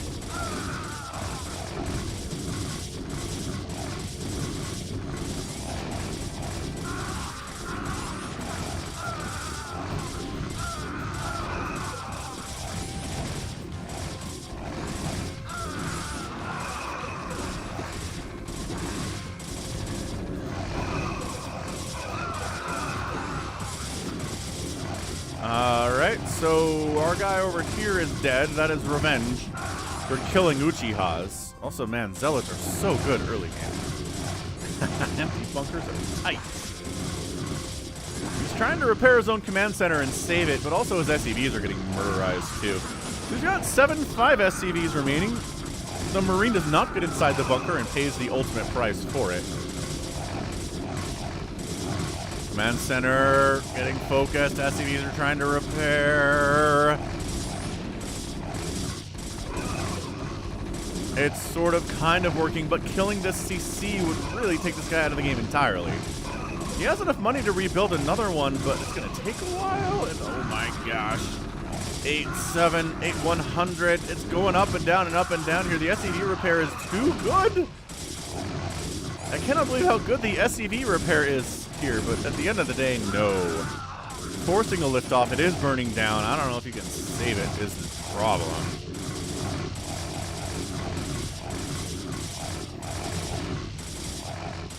Alright, so Uchihas is dead, and Adam Pierce is dead too, so it's turned into a 2v2.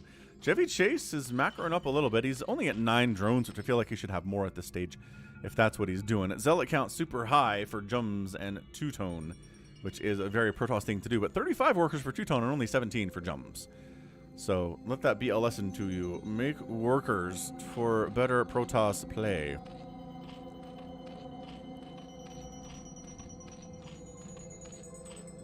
Alright, Chevy Chase has got 4 Sunkens up. Oh, that's why his worker count is so low. He's been making a bajillion Sunkens to try to save himself for the incoming Zealot Horde. I can support that. Zealot's not interested in engaging, though, and they can't. That's really good positioning. You can cover this right side, too. You could probably get this hatchery out of sunken range. Are we blitzing? He's trying to blitz, get up in a situation, okay, I like that, where the Sunkens aren't hitting him. Additional Zealots coming in here too. Trying to attack in a position where Sunken support is not happening. But the larger problem is there's nothing for him to attack up here either. Except for the Lings that come and try to deal with him. I guess he can snipe this extractor possibly too. So I don't know, a hatch dies, a Sunken dies, but Chevy Chase seems not dead. That's the whole goal here.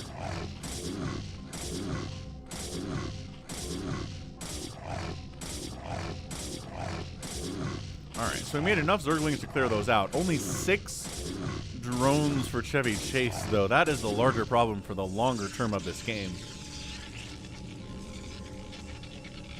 Jum's only at 17 probes, man. He's just not doing super hot on the macro side of things. Also has 4,000 minerals and 1,700 gas. Two-Tone has got 39 total workers, doing better on that front. Has more gateways, producing, I don't know, like 20 at a time. Yeah, but he's got, you know, 6,000 minerals. He's having a hard time spending too because it's fastest map. Yeah, Matthew Shirts. Carbot's just a skin. The game underneath is all the same. So yeah, if you're using Carbot, you can play against someone who's regular or remaster or even old school. It doesn't matter.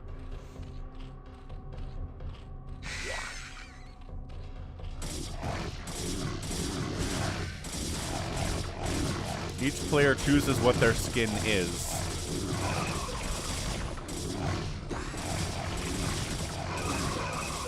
Another Zealot attack, but, you know, sufficient Zerglings. Sufficient Sunkens, and everything's okay. It's all good.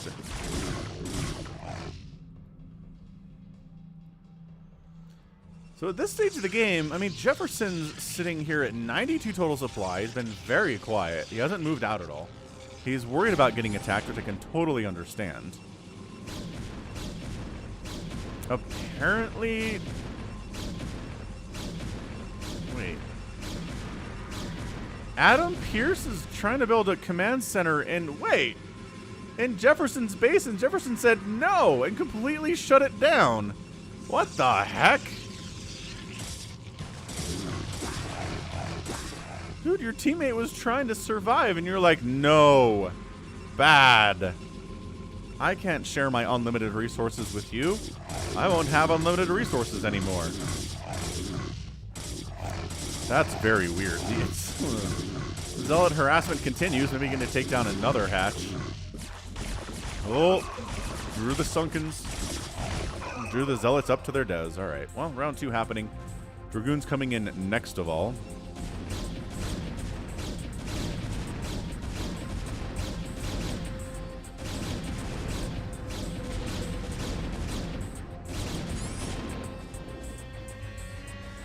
I don't know if Chevy Chase has got enough to handle this. I mean, he's got Lings, which is great.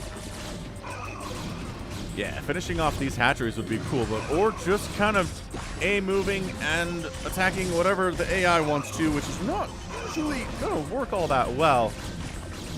Dude, pull back and kill these hatcheries. Or keep wandering into sunken range and dying too. That is also fine, I guess. Dude, I can't believe this sunken is not dead yet. Still trying to hatchery rather, and these sunkens are not dying either. Okay, hatch down. That's a big deal. Killing this one is also very good, but not gonna happen because the lings come out. But guess what? Another army is moving in real fast, coming at you in real time. See, the Zerglings are so friendly. They just want to have a good time with you. Do they, though? Is that really what's happening here? Get the hatch. Kill the hatch. For all of the love of all that is holy in the world today, kill this hatchery, please.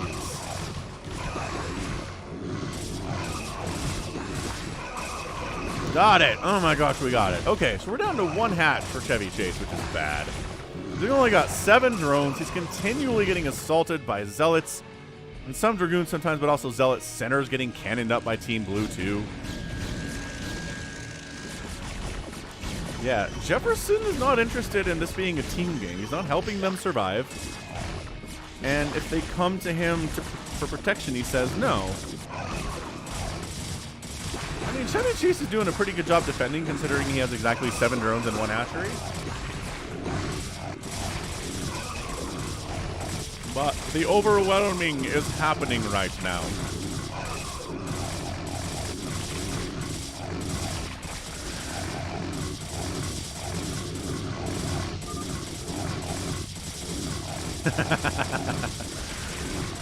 Yeah, so he's complaining about Jefferson here.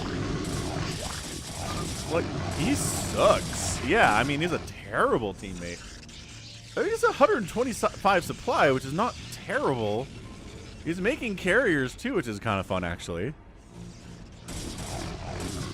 Chevy Chase has left the game. So now that Chevy Chase is dead, Jefferson decides to attack into giant cannon setup in the middle, which is a terrible idea.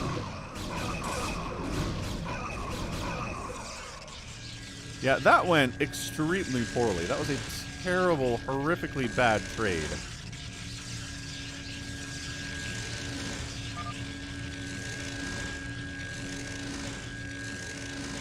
Adam Pierce leaves the game. He's been dead for a while, though, right?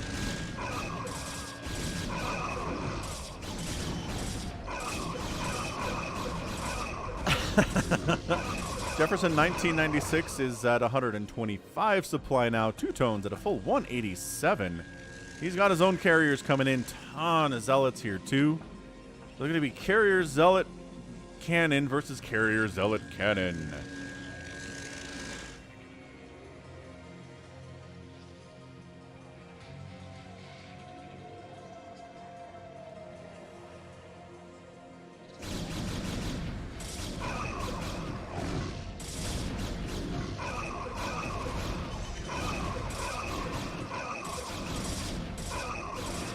Oh, that is a huge Artosis pile on your right. That's one of the bigger ones you're ever going to see. It doesn't really matter, though, because, well, I think it's over.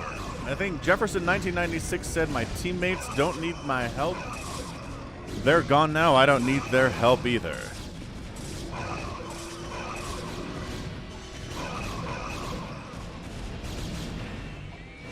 Come on, Jefferson.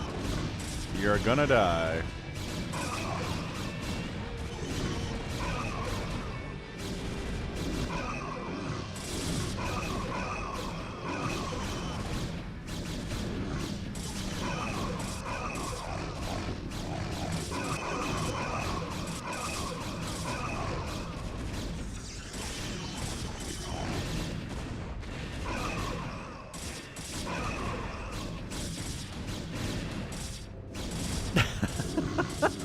Goons looks like sunny side up eggs with legs. They kind of do a little bit.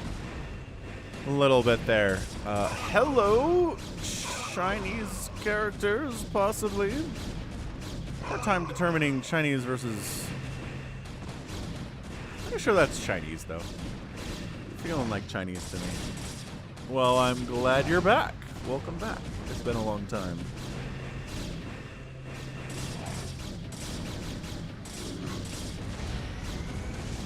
Yeah, you know why we don't see carriers very much in PvP? It's because Dragoons trade really well against them. Also, stasis exists. Also, mind control exists. Also, storm exists. They're just not. Carriers are so bad. Against Dragoons especially, though. And Dragoons are so easy to make in PvP. So that's why. So Jefferson, I wonder if he's going to say anything. You think he's going to say anything?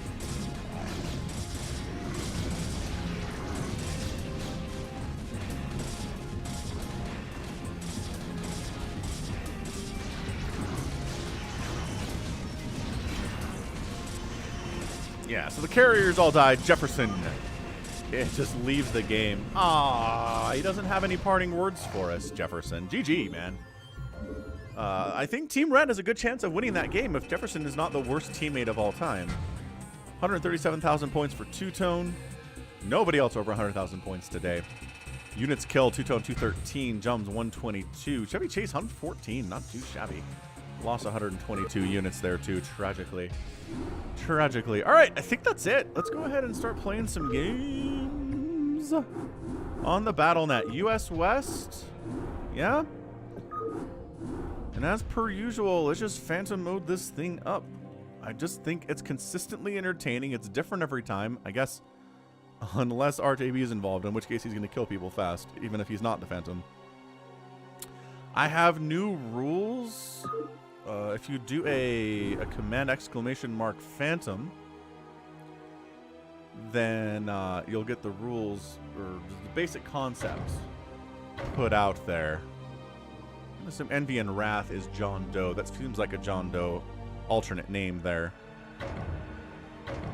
Yimmy. I think I know Yimmy.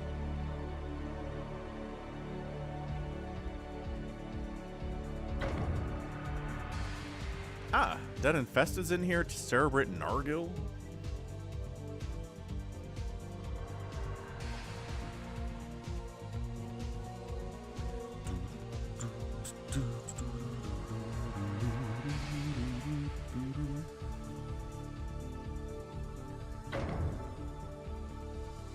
Tom Big Cat, US West, huh?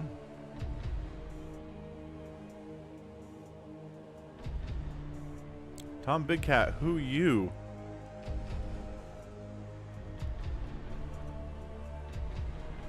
Oh, you're Tomatov. Nice. Psychonauts is in too. Wonderful. Think we're good? Let's go.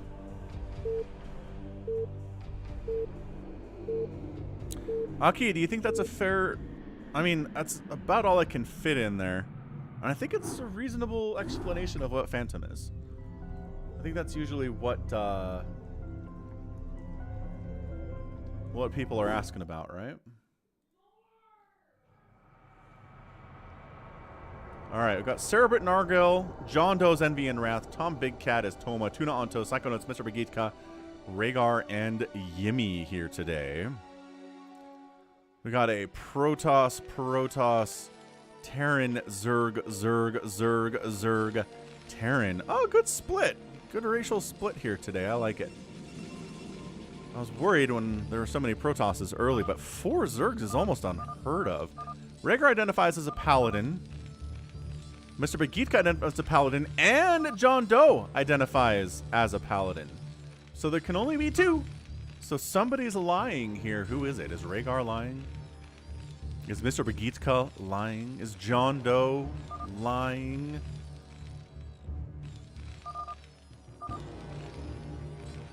Rhaegar says I was first. I identified as Paladin first, so I'm not sus.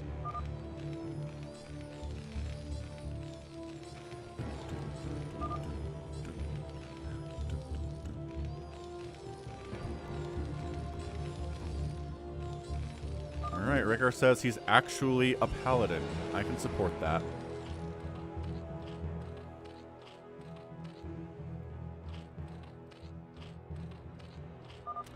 Anyone excited for any movies coming out in 2022? I'm kind of excited about the Batman. I generally tend to enjoy Batman movies. This one seems to be more focused on the detective-y aspect of Batman than the punchy aspect, which is neat. But also it's 3 hours long, and I'm like, I don't know if I need a 3-hour-long Batman movie. That's sad. How long is The Dark Knight? I'm going to ask Google real quick. Sponsored by Google. Hey Google, how long is The Dark Knight?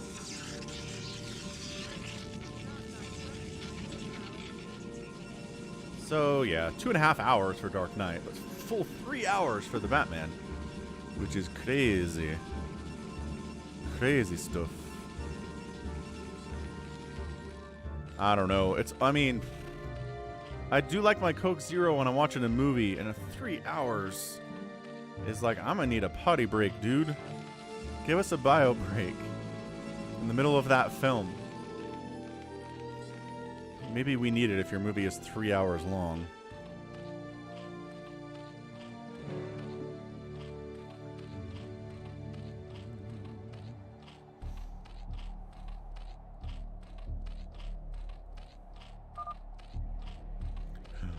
Doom, doom. So, who are we suspicious of? I think we said, I'm kind of suspicious of John Doe, Envy and Wrath, because he took so long to identify as a paladin. He is sending a zealot out, which is a fairly suspicious thing for a slayer to do.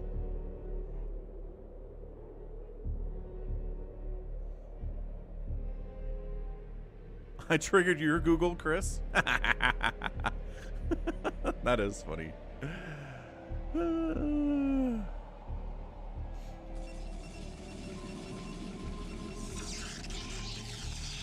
What else is coming out this year?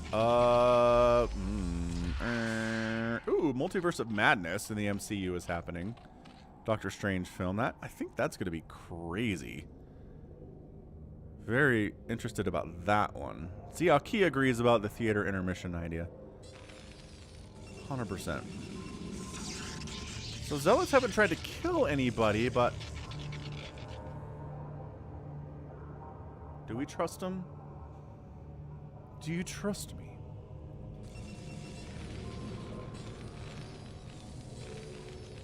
Mech opening here. Meching. There isn't a Versivo right now. I don't think there's a Versivo here. This could be Versivo. Purple could be Versivoing it, which just means making battle cruisers. Yeah, Dave, we'll get you in the next one, man. That's the plan. And going after an identified paladin. John Doe is. Okay, so Mr. Magitka said paladin. Nothing personal. And he just doesn't have anything to save himself here.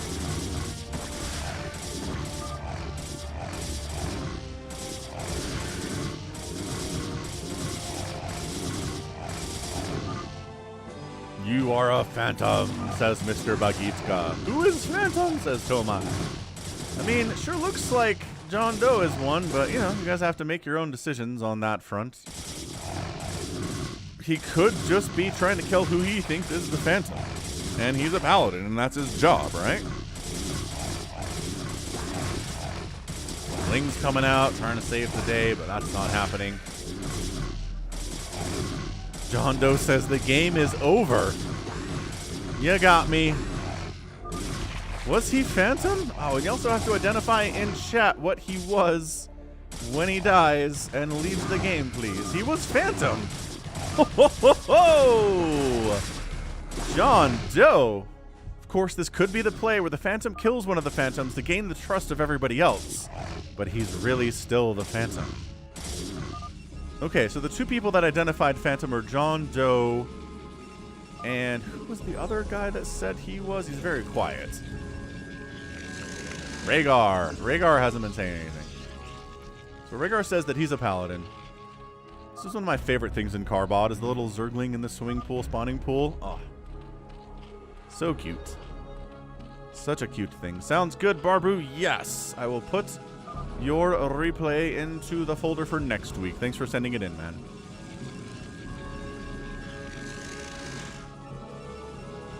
Ah, it says the other Phantom is White, who is dead infested, who did go DTs real fast.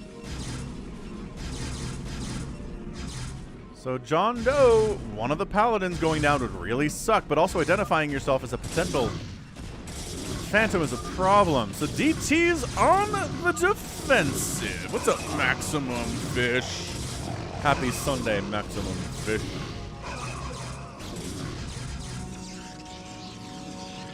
And, man, here's the thing. Dead Infested is not a traditional Phantom player. He could just be doing this because he wants to. Although he has a million probes up, and he's thrown... Okay, he's definitely the Phantom. All right, man, Dead Infested is the Phantom. He's going mass DT. DT doing flips, but guess who's bringing Overlords? Slow Overlords coming in. Well, that's a pretty good description, Aki. Not bad. I think it's a little bit too long for Nightbot, though. It is a social deduction game, Johnny Lou. Nailed it. That's a good description, too. DT's up. But DTs don't have detection, which means you can't see lurkers that are getting inside your mineral line. Oh, boy. Oh, boy. Ow. Ow. Yeah, this is a quick Phantom mode. Very fast.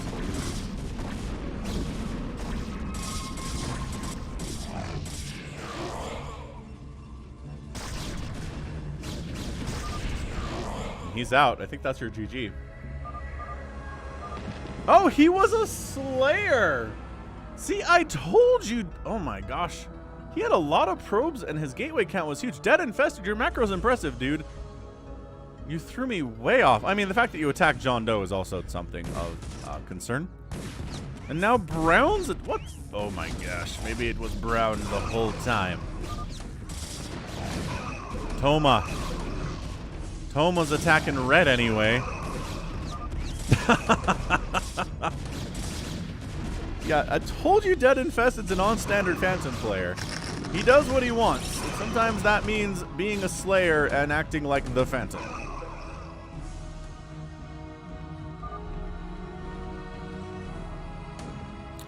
I mean, I don't know, like, you can log into Nightbot and paste it in there and see if it fits.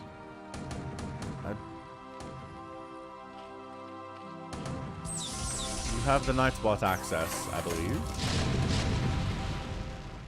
Or maybe just Toy Cop does, I can't remember.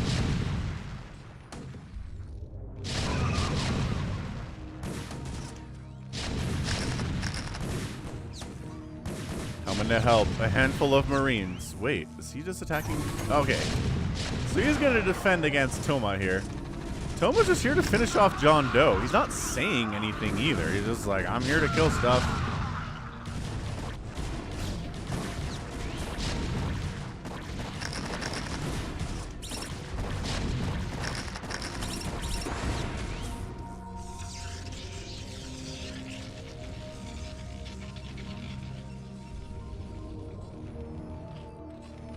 So they do save John Doe. He's rebuilding his Nexus because he does get some more money as Paladin to help him with this.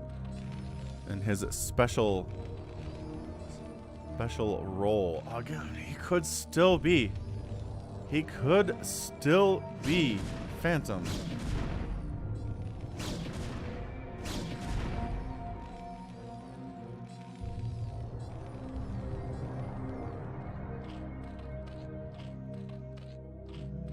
Sounds like a Dave C play in Phantom, is just to kind of troll everybody else in the ways that he knows how.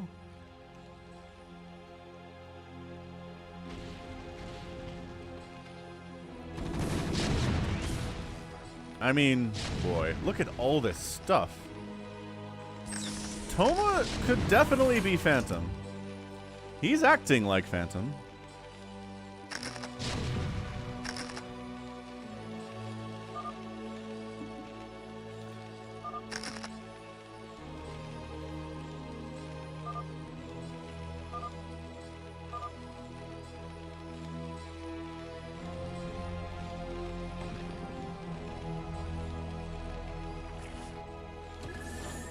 So the thing is, if he's... Phantom, it can kind of be hard to break a meching Terran like this. Thanks for subscribing, Sebastian. Appreciate the sub. Got 5 times a week Brood War on the channel.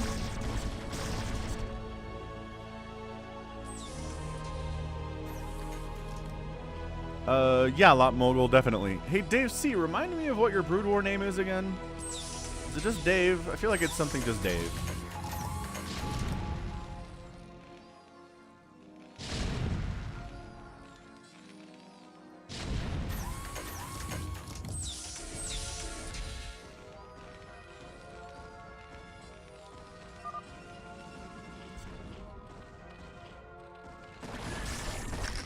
Got a bit of a Hydro Lurker drop here on top of Tamura, or Toma.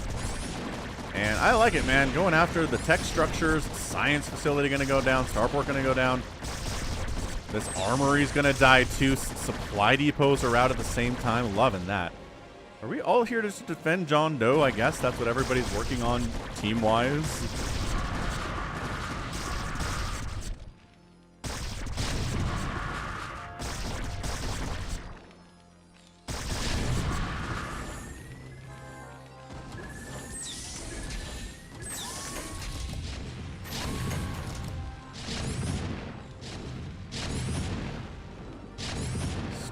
Stormin'. Yeah, I like that. Okay, a little tank positioning on the offensive there. The Hydras all get cleaned out, but the Lurkers are still doing some work. Dude, triple armory. Actually, it was quadruple armory for a minute there. That's awesome. I'm in a cult. All right, Dave C. Got it.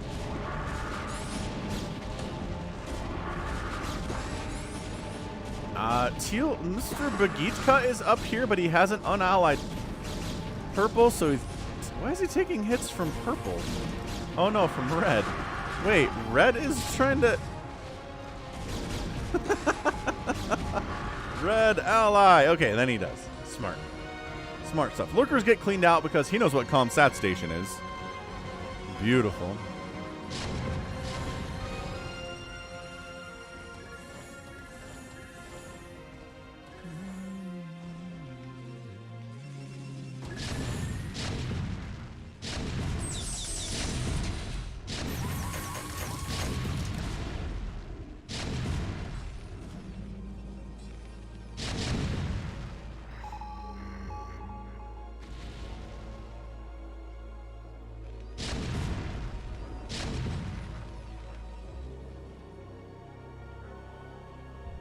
Bunch of lurkers hanging out above ground, looking very nemesis-y.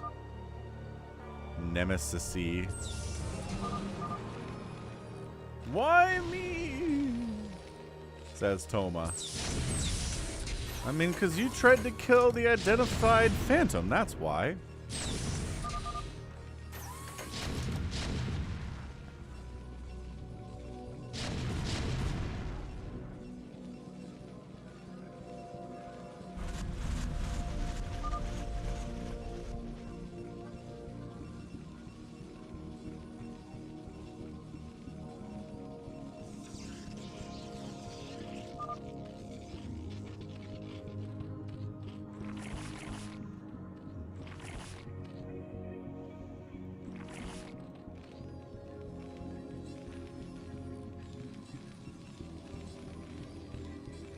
Oh, he's wraithing.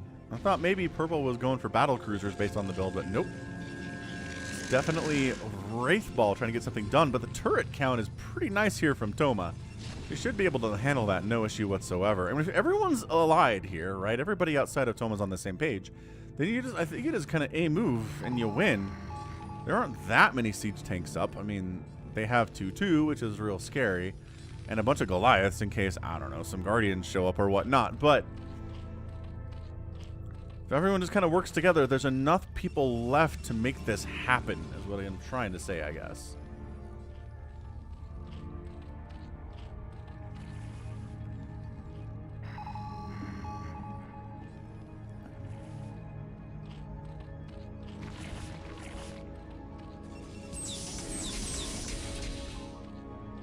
Mako Bear makes a fair point.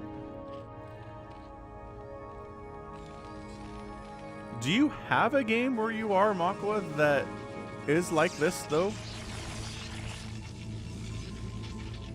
Maybe you call it something else?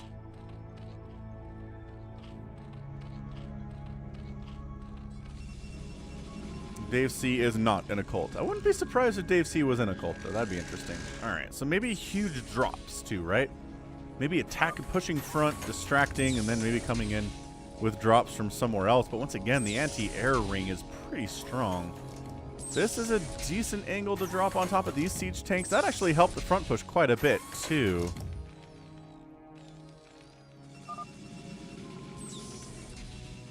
Where do you want me? Psychonauts asks.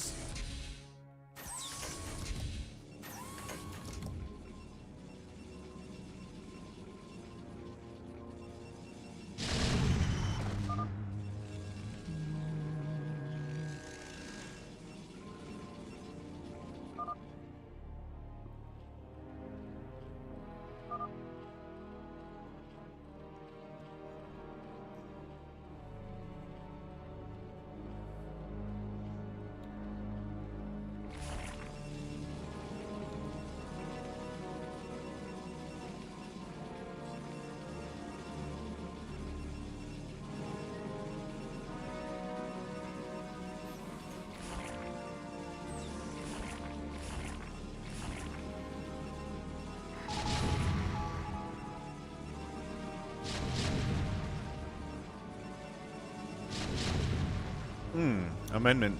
UMS map called Who is the Killer that's way closer to Among Us. Oh, that makes sense. I mean, yeah, this isn't spot on Among Us. It's just conceptually social deduction game, as Johnny Liu keeps saying. He's accurate. We gotta go in soon, man. He just keeps building up. Accurate statement.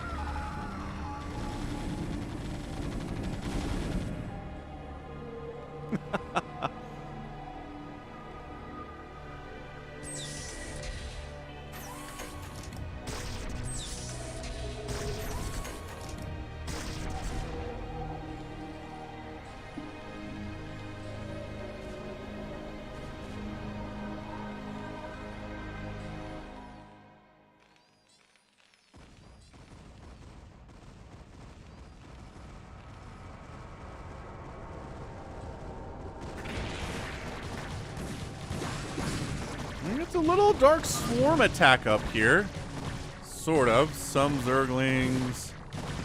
Spider Mines getting laid down. I mean, even if you're just killing some turrets up here, it makes another attack go better. I'm gonna swarm the front, then you move in, Teal. But this is still working, kind of.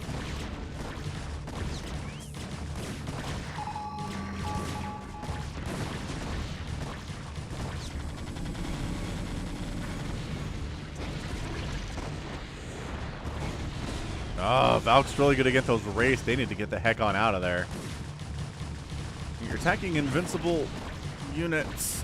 Draw.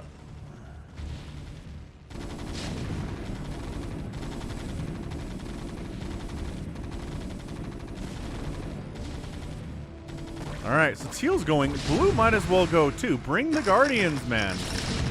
I don't think there's enough anti-air to especially. There you go. Okay, so now we're seeing Team Zergs go in at the front. Now that the back's been cleaned up here, Guardians trading pretty well. And very well, because there are only siege tanks here, really.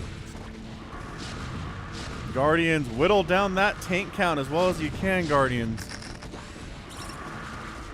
He's doing his best target firing here, which I do appreciate. Couple Marines trying to save the day. Not going to work against this many guards for sure. And now actually getting some hits off with these Goliaths for the first time. But also getting focused down, turret down. Guardians taking some hits though. And this tank group with 3 attack is just holding the day against all comers from the ground here. Is the problem. The Guardians are getting overwhelmed by Goliath and Valkyrie attacks though. So that's not ideal. And all the Guardians are dead. Alright. It is just choke city right now. I mean, both sides really can't make much pressure here. Dragging spider mines into the tanks would be good. That doesn't work, but they're okay. Causing some friendly fire splash from enemy siege tanks or from friendly siege tanks is also very good. Weaken them down. Okay, Dark Swarm Dragoons against siege tanks is pretty nice. We don't see that very often in the game of StarCraft at all, do we?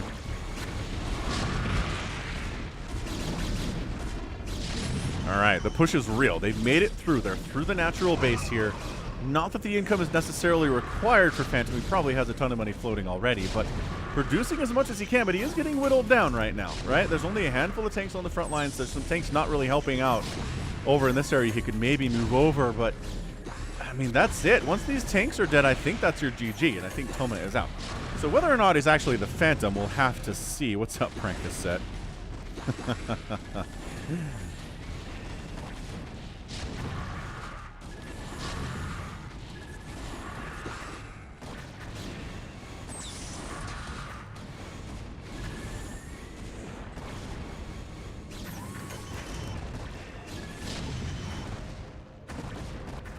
Breaking on through.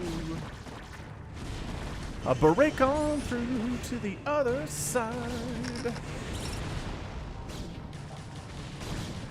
That's what we're seeing here. Is just a break on through for Toma.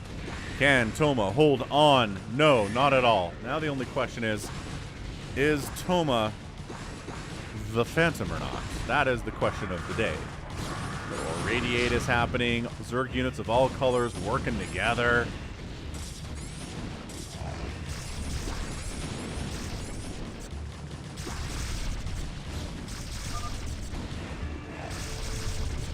I almost accomplished my goal.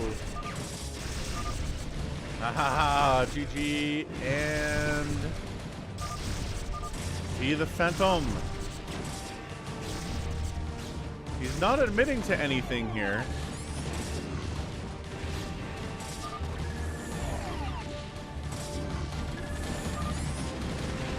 He is the Phantom. Alright, so GG. First Phantom gets sniffed out by John Doe. John Doe's carriers help to kill the second Phantom. And that is a flawless victory. No, except Dead Infested died.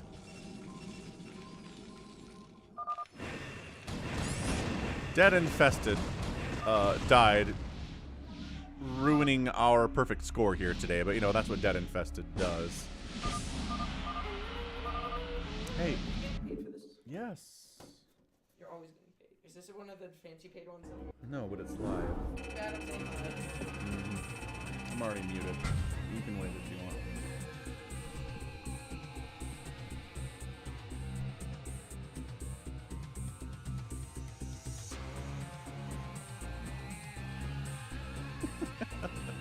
This is my son coming in to say hello. All right, well done.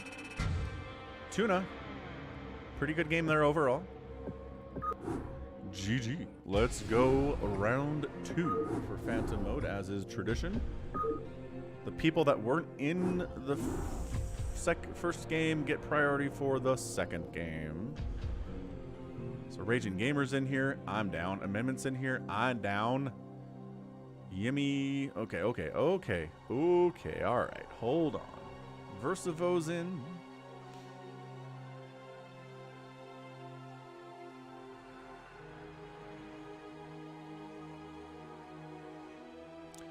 Dave C. Come on, Dave C. Let's get in. We got a spot for you. Ooh, baby T-Rex is in here, too.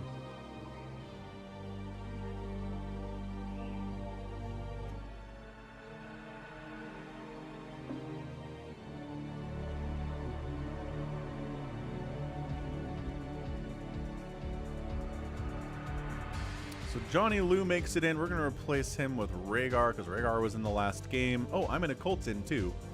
We're going to replace you with Tuna. Okay, good.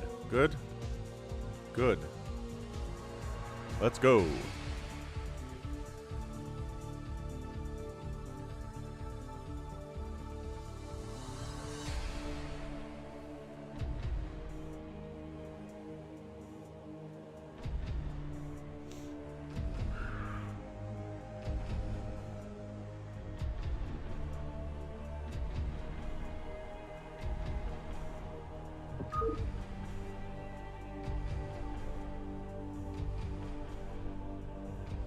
right, Johnny Lou is in. Oh, you're in Taiwan. You're gonna go to sleep at 3 a.m. Okay, good night. Have a good rest in Taiwan. Thanks for hanging out. We'll see you next week.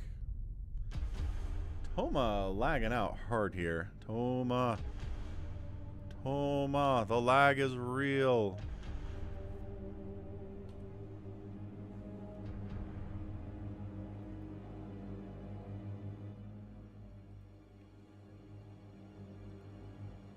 Toma. Ah, Toma got dropped. And now the game's bugged. Ah.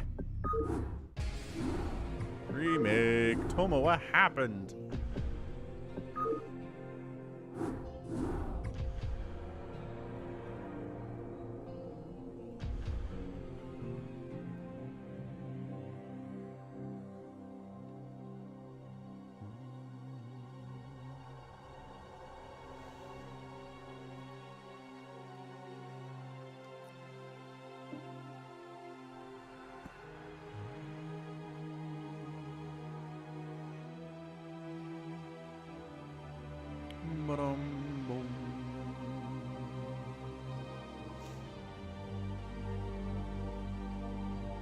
Yeah, Toma's internet totally booped right out of there. I don't know, Toma. You were showing with a red. You had a red internet indicator, and then you were gone.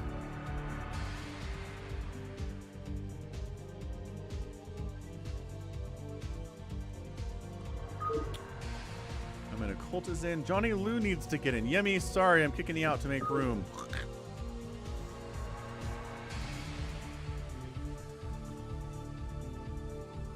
Hires the Wolf? Who's that?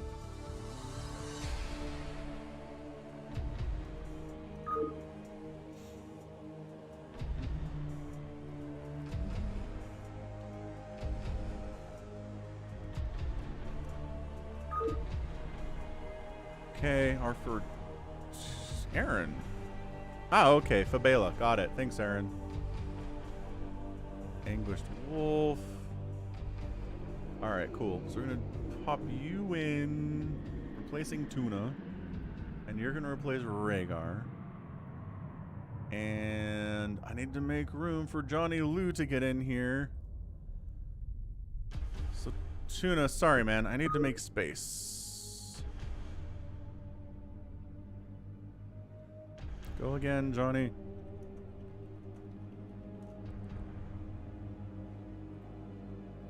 Oh, R4T doesn't want to play. Okay. That's fair, I guess. Zara the Magnificent takes Johnny's spot. Johnny! We're trying to get you a spot here, man. Zara, who are you?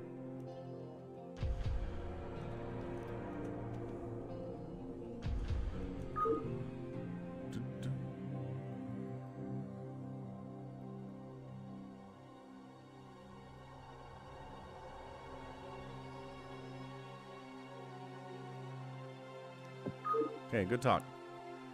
Next. Johnny made it. Okay, good. We're in. Sheesh. The works.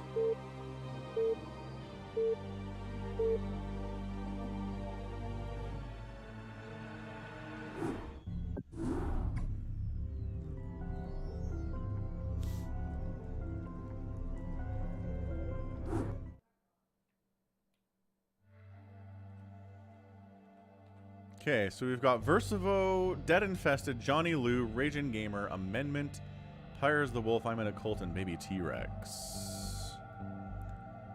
So we've got, this time, Terran, Zerg, Protoss, Terran, Protoss, Zerg, Zerg. So that's pretty good. Random mode.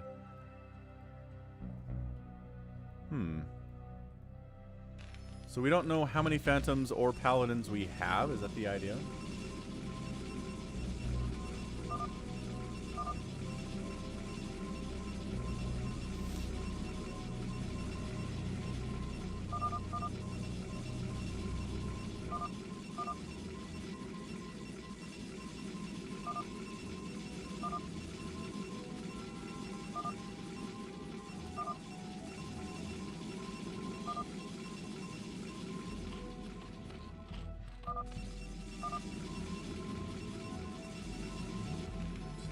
Ah, Dave C is down here. I'm in occulting. So, Slayer. Did anybody say Paladin? There could be 0 Paladins. That's one of the options here, 0 Paladins. The only thing you need for a Phantom mode game, as far as I know, is 1 Phantom. So if you have 1 Phantom, it's good.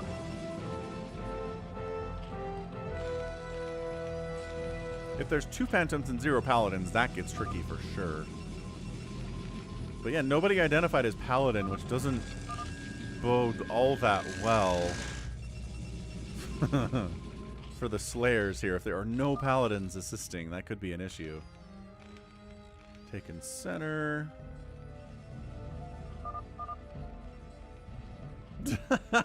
Dave C's unvisioning everybody else for the trolls. Alright, I'm gonna step away, but we'll see what Dave C does.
What is fixed about it, John Doe? Tell me what updates we have here.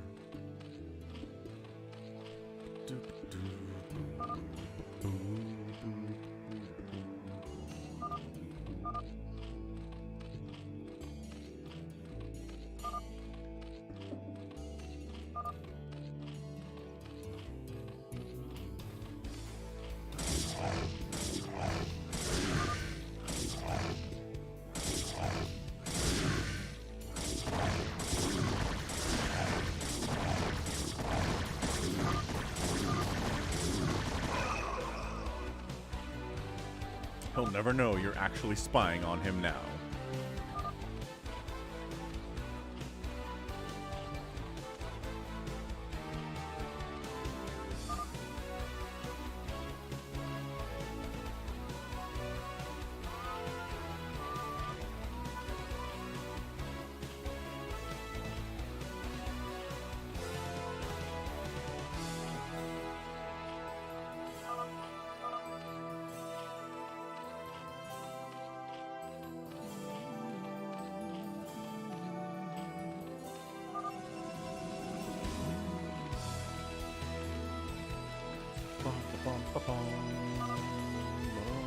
Do you want to see what I have?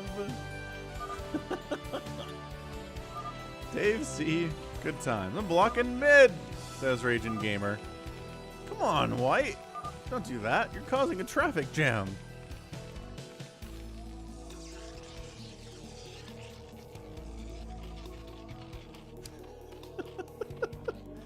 An evolution chamber. Okay, so far we have hatches and drones for Dave C.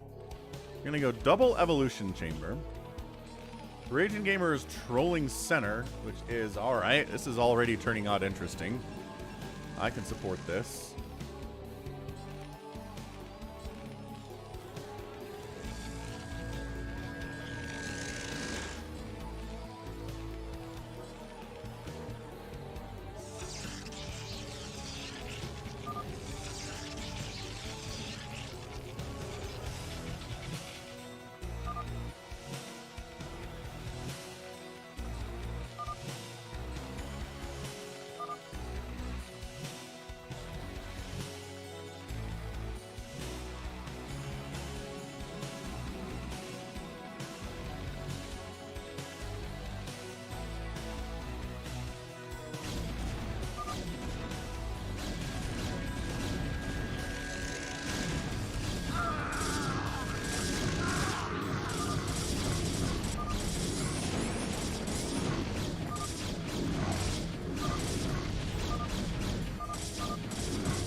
So everything's on fire, but hey, still got a command center here. That's fine. Overlord's hovering, hanging out. Color fix. There's a bridge between teammates. Oh, that's nice, John Doe. I like that.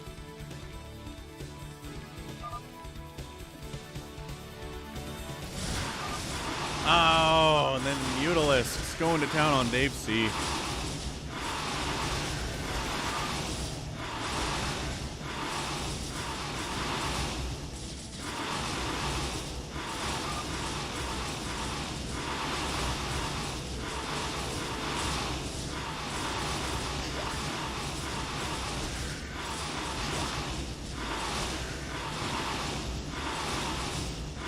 Are Corsairs gonna save him? Hey, Corsairs are saving him. Yellow is the bad guy. I'm the bad guy. Yellow's very quiet. Baby T-Rex. Baby T-Rex got unallied by Dave C. Takes it very seriously.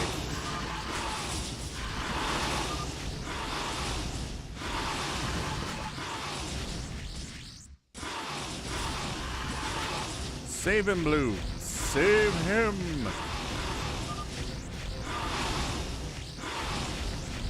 I'm spying on Versivo and he killed my dudes.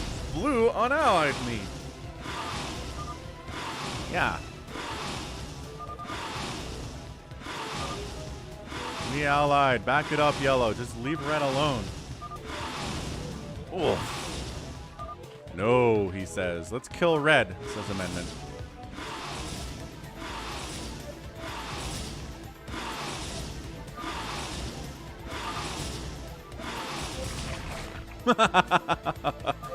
One Mutalisk finishes taking down the hatchery all by his lonesome. That is not an easy thing to do, Senor Mutalisk, but you pulled it off in the end because you're a hero. Whoa! Dead Infested has like 50 Ultralisks. Dead Infested has some plans, everybody.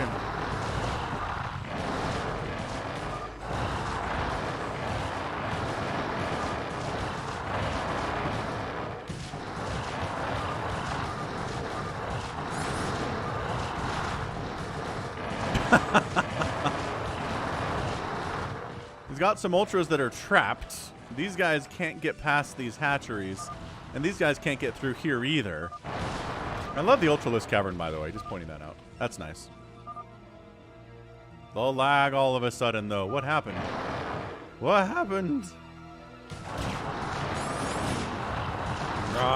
Battle cruisers trying to save the day against the Ultralisk incoming horde. Got to kill his own hatcheries to get out. Mom, get off the phone. Oh no, Amendment's going to kill Versivo as a form of revenge from the last time that happened to him. Crikey, Danny Daniel, what is your in-game BattleNet name? And yes, but I need your BattleNet name before I let you in. Alright, so everybody's allying against Dead Infested. He definitely 100%. Ooh, Versivo's out. Okay.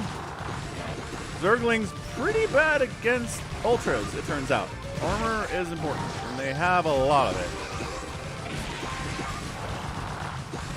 Trying to supply block the heck out of Dead Infested here. He really doesn't have any anti-air at all, which is very fun. By Hercules! Hey, what's up, Becca? This is Phantom, though. You got it. Happy Sunday.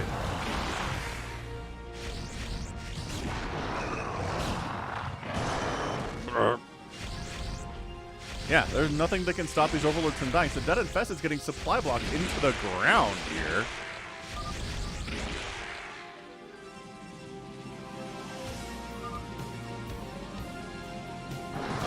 The Ultralisks are causing some problems for Teal for sure.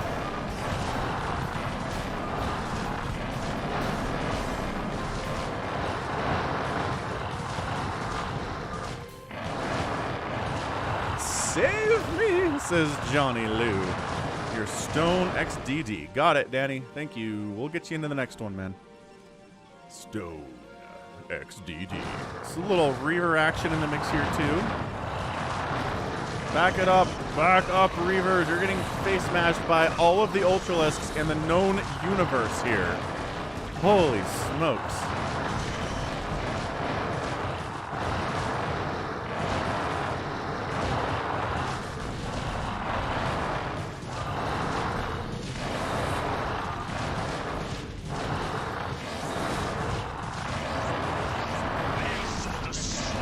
Thanks for subscribing, name that I cannot pronounce.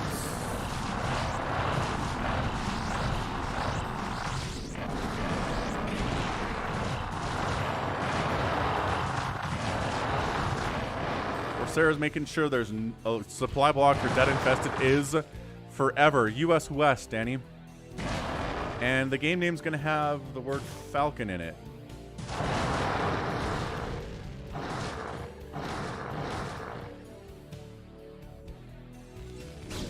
Now the question is, who else can handle this many Ultralisks at this stage of the game? We've got good upgrades. What a mess you've made of my innards.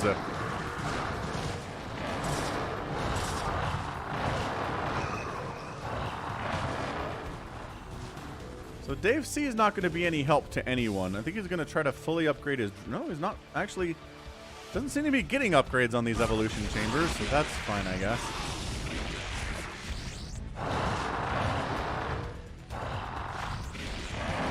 I mean, is it over? I don't know. Is it over? Where's Amendment? Amendment can handle this many Ultras. He's got Storm. He's got Dragoons. Ultras are only kind of trickling in here. Oh, hey, Czar. Yeah, we'll do another couple games for sure.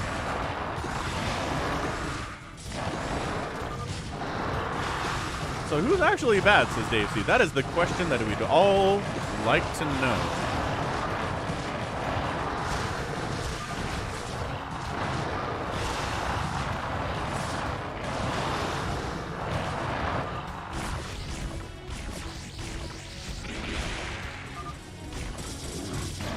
Yeah, so DTs, Dragoons, Zealots, Amendment knows what's up. He knows how to handle an Ultralisk army for sure. That's exactly what we're talking about.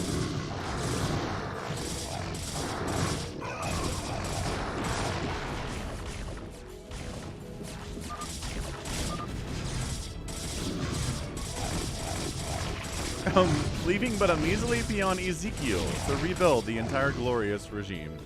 Oh, he got hatched. Quite a travesty.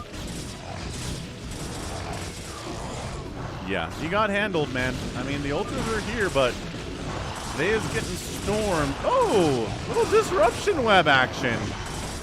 Kind of love that. DT's big swings, baby. Zealots, too. They got +2 attack and +1 armor. They know what's up.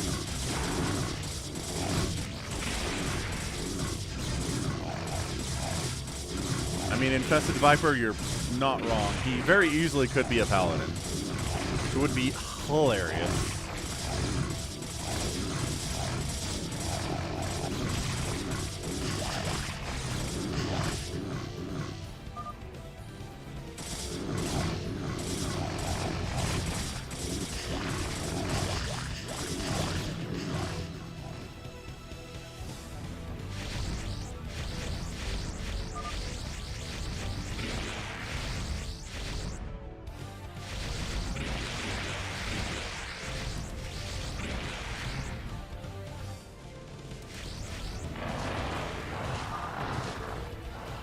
So, I mean, Dead's dead.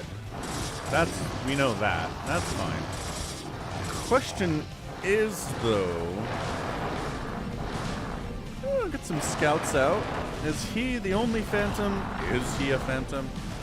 These are all deep and abiding questions that I have for you today.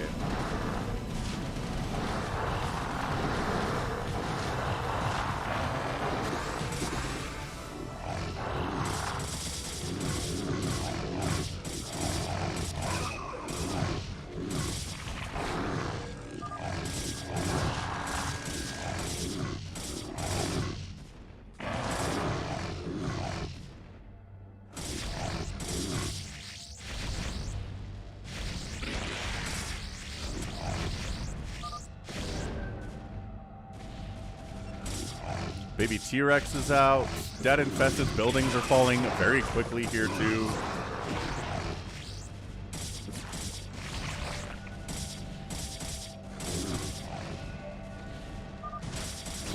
Oh shoot! Oh! Amendments in here taking down Wolf.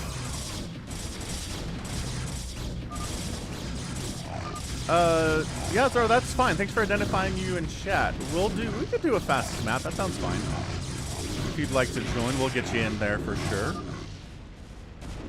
So Dead Infested taps out.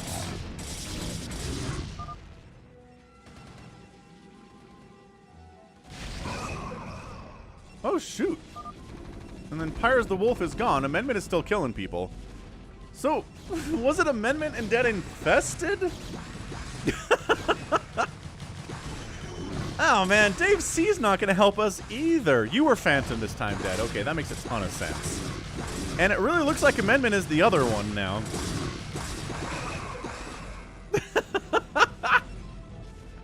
So Johnny built himself a fortress to hide in, and now he's stuck. It appears I have blocked myself inside. Yes, Johnny. Very sad, actually.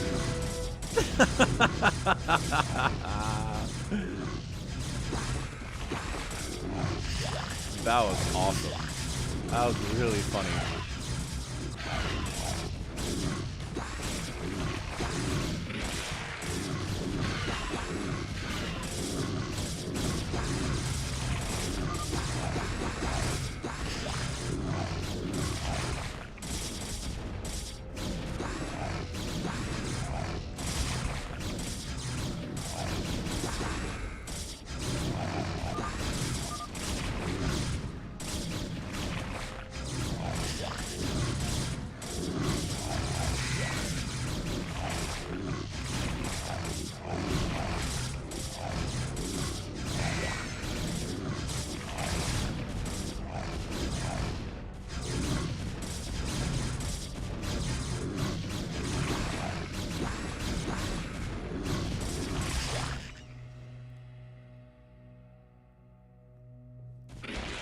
So Dave C is dead. I think I beat him. Says Dave C. I may be evil. I am so sorry. I bet you are sorry. GG. So man, Amendment and Dead infested the Phantoms and they win. So complete reversal of the last game. Phantoms totally win this time around instead of getting killed and almost everybody else being alive. Agreed, Tintenshu.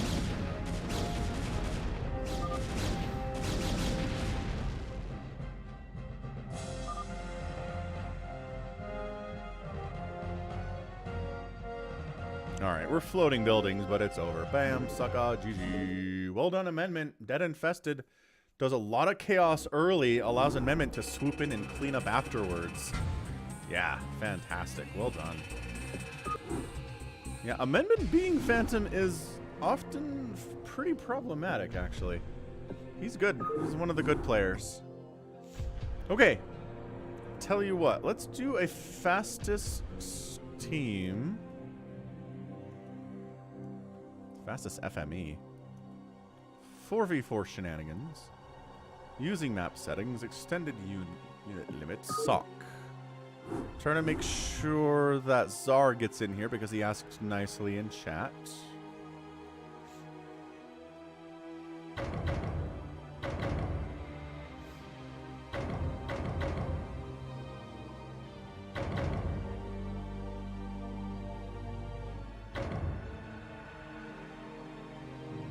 Czar made it in. Nice. Who the heck? You're RJB. Alright, we'll get you in here. Does R4T just want to OBS?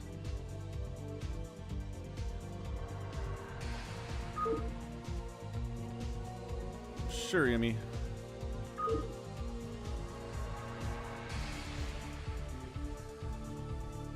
You are not wrong, Johnny Liu.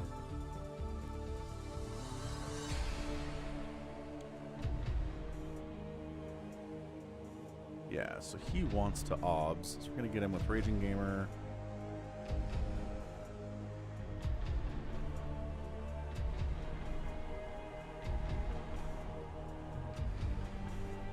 wait. Gimme. Funk. There we go. That's what we'll do. You need to pick top versus bottom. Ah, shoot, you're right. I always forget with fastest map how that works. It's not use map settings. It's top versus bottom. There we go.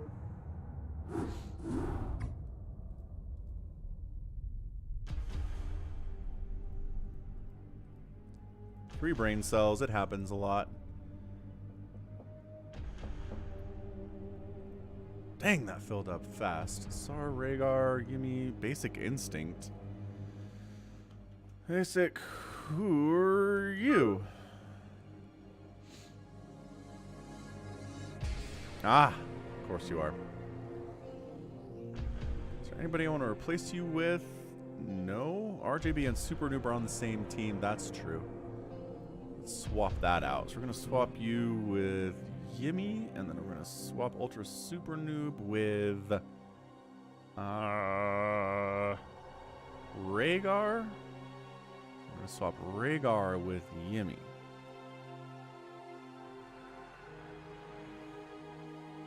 RGB.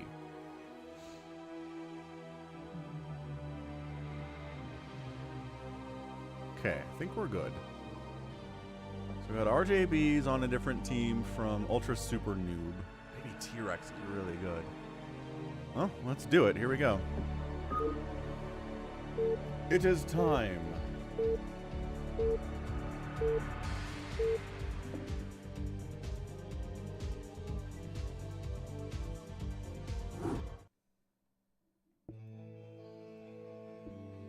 All right, cool. So here we go. Raging Gamer, Team 1. He's Protoss. His teammate next door is Rhaegar. We also have RJB top left. Doing some Zergy stuff. Ready to roll out is playing Protoss. Tuna on Toast, top right. Doing the purple Zerg stuff for Team 2. Zara the Magnificent, a new player today. He's Protoss too, baby. T-Rex, bottom left, a great Zergy Zerg.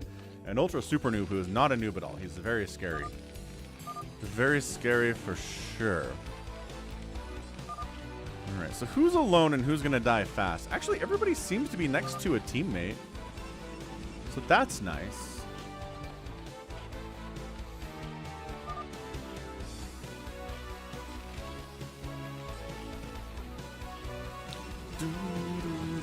Stepping away.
Couple early lings moving out. Tiny bit of aggression, but really nothing from RJB that you need to be super worried about, I don't think.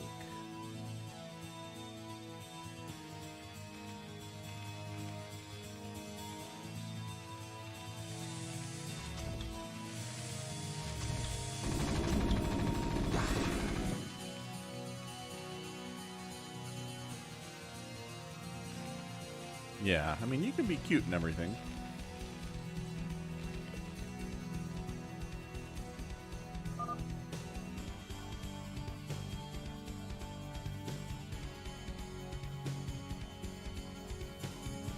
Ling's poking into RJB's side of the map.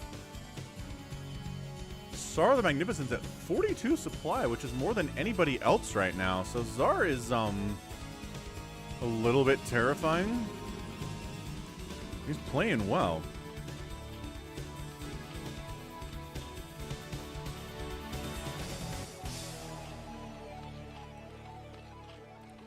Yeah, okay. I can respect your take, Zaz. I don't seem to have that problem, but it's all right.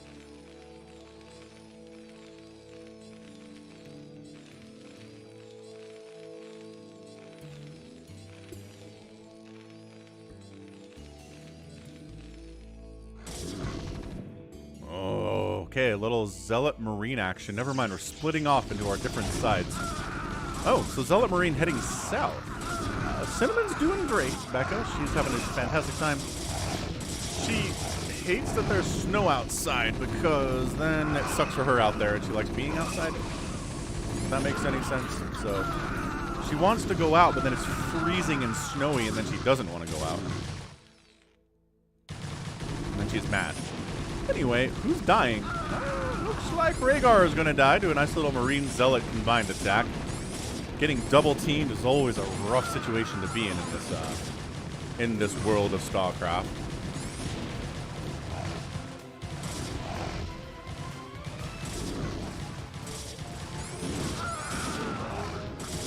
Oh, triple team. There's Zerg here too. So Zerg Terran and Protoss from the other team decided to come ruin you.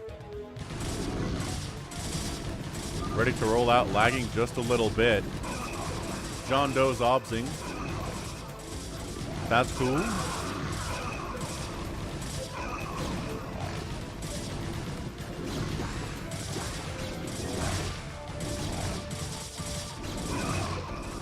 Yeah, he's floating his CC out to teammate, and hopefully teammate won't kill it, like Jefferson 1996 did in that previous game earlier today. So, I don't know. Rhaegar can rebuild. He's got enough money to rebuild another command center, make some more SCVs. I think he'll be okay.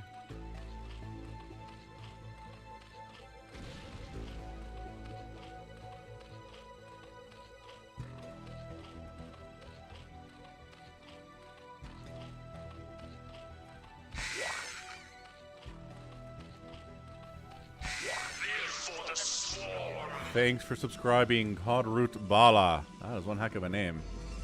So yeah, Command Center lands. I'm going to build an SCV out of it, repair it, make some more SCVs, share the load. And here comes a nice little push from Ultra Super Noob on RJB. Repair your Command Center, it's burning, says Raging Gamer.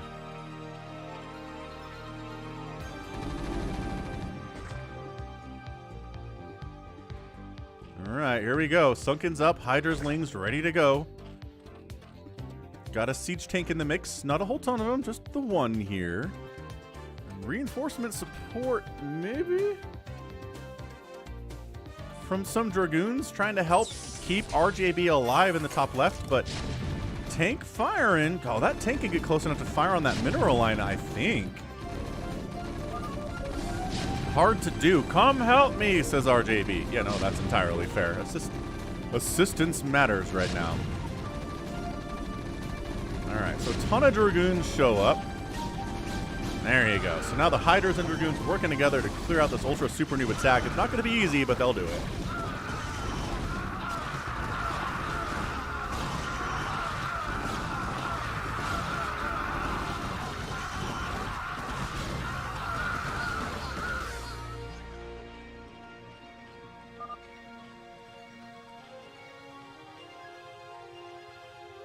All right.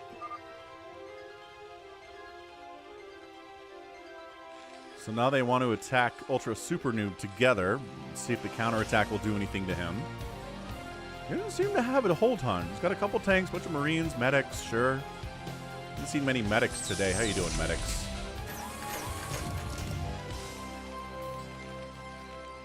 There's setting up to go for a push.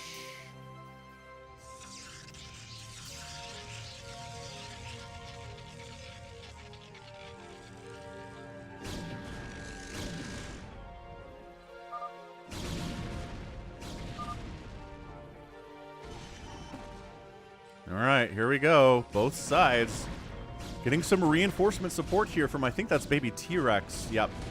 Baby T-Rex might be a little bit late to try to save it. The attack from the north is brutal. The attack from the south is going very well here too. But yeah, teamwork coming in. Baby T-Rex going for the attack, pulling some of the red units away from trying to destroy Ultra Super Noob and defending themselves.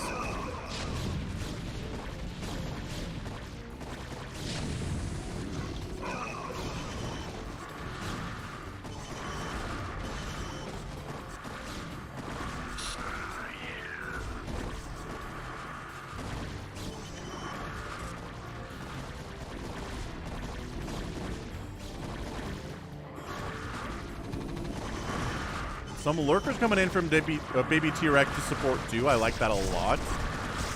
I enjoy that very much. And you know, Ultra Super Noob, he's doing all right. He's at 47 supply. He's taking some hits. Some of his buildings are on fire. He's lost maybe a barracks. But Baby T-Rex on the support, very nicely done. Also, lurker dropping on RJB at the same time here. Still at 57 workers though, which is good. Maybe there was some irradiate action over here. Hard to know. But the drones are getting pulled in. It looks like his worker count is fine. So this is great. This seems like some really evenly matched stuff right now. Both players have someone they can rely on to support them. And yeah, chat, another definition of grinder is like a sub sandwich, right? Like a hoagie? Called a grinder in some places. Well, maybe attacking into lurkers without detection is not what you want to do.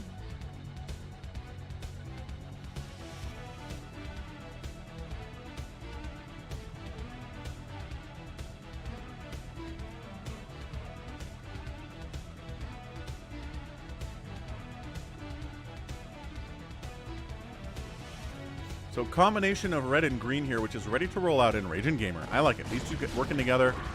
Solid players each. Not top tier, but both good. Both know what they're doing.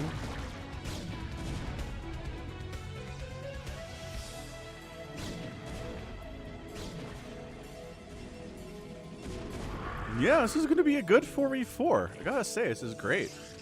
Where's Czar? What's Czar the Magnificent up to? He's defending Ultra Super Noob for now.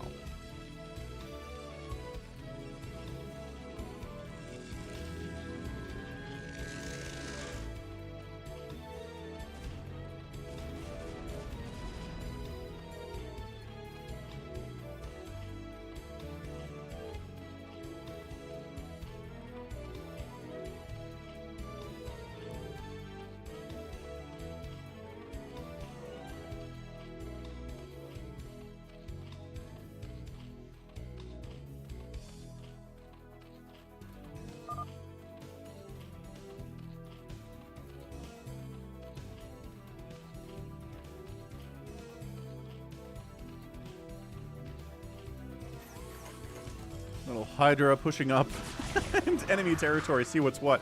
Does scout the Mutalisks and the Scourge, though. RJB going for more of a Sky Zerg style here. And yeah, the Terran music going strong. We'll let that roll.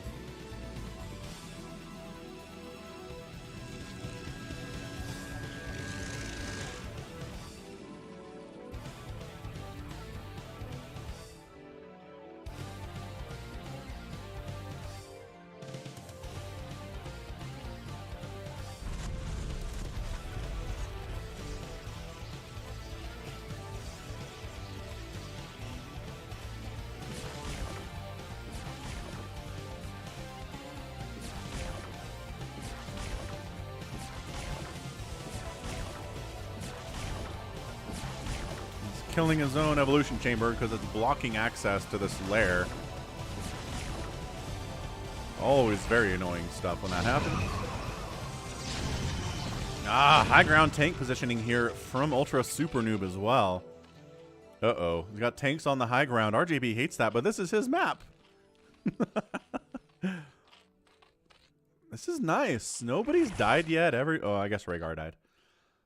But that's the Ultra Super New Baby Rex team. So, and Sar the Magnificent, too. Sar's kind of fallen off a little bit on his numbers, but he's got a ton of Stargates up. I'm assuming this is going to be all the carriers that Protoss can make right here. A lot of hatches coming up for top right. Ah, that's what it is. Guardians. Not Mutalisks, but Guardians, in fact. But Sky Zerg faux show. And behold, the stupid Guardians are flying into missile turret range because I hate them. Trying to go for a bit of a drop over here. Baby T-Rex. He's taking some hits. Scourge are killing Overlords. Hydras are killing Overlords. What's even left in here to go? Lurkers burrowing in. Couple spines. RJB getting knocked down to 94 total supply there. He was at 150 something. He's down to 80, and it does get cleaned up, but it hurts him economically too. Pretty big hits. That is a difficult thing to hold. Guardians still getting work done somehow. Engagement in the middle. A lot of Protoss versus Protoss here. I don't even know. It looks pretty even, honestly. Team Red's got a ton of Dragoons, Team Protoss too, but Team Red seems to just have a little bit more.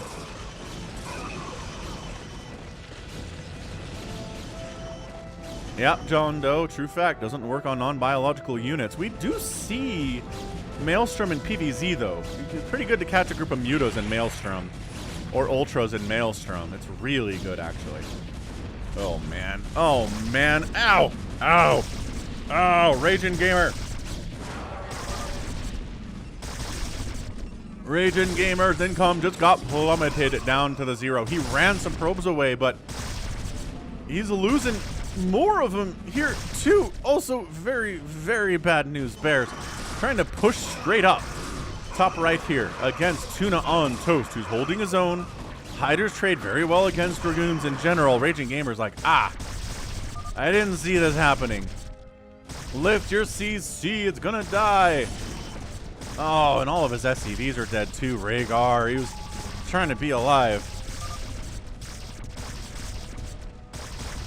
Ooh. And, yeah, big drop on red. Saw that. So he's just casually irradiating individual defilers here. Loses a science vessel, but 2 defilers go down, which is nice. Back to red versus blue. RJB sending some Guardians over, but that is so many Hydralisks. I don't see that working out particularly well for these Guardians unless they can stay on this high ground, but they're not because they're A-moved, which means they're going to drift into range where they can't be hit by the Hydras, and that's it. So Tuna holding pretty well. Big random Hydra Ling attack. Oh, okay. It is it is baby T-Rex in here fighting. Of course, there's some Dark Swarm in the mix, and of course, some defilers of baby T-Rexes are here as well. Dark Swarm up on both sides. Little Hydraling action here.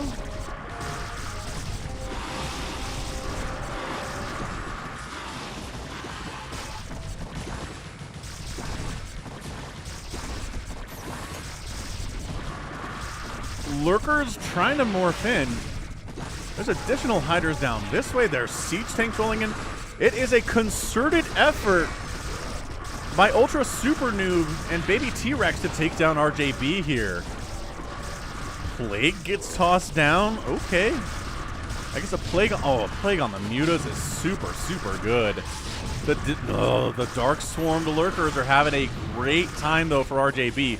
Holding better than they should. Hydra's coming up this left side really seems like a viable strategy. I guess killing individual drones is not a terrible idea there, though. And, oh, coming to support, though. We've got ready to roll out. Ready to support his teammate as he was earlier. Killing the tanks. Buying time for the Lurkers to get stuff done before the Dark Swarm wears off. Science Vessel in the house. Irradiating Defilers as he can find them. Nice target firing there. Defiler can't even get a consume off before it dies. But RJB survives. Beautiful help. Beautiful help there. That was great. Who bios in a fastest? Some people definitely bio in fastest. It's just, if the game gets too long and suddenly there's like a ton of lurkers out or like, Orange, we need your help. It's true. SARS carriers are just kind of hanging out here, aren't they?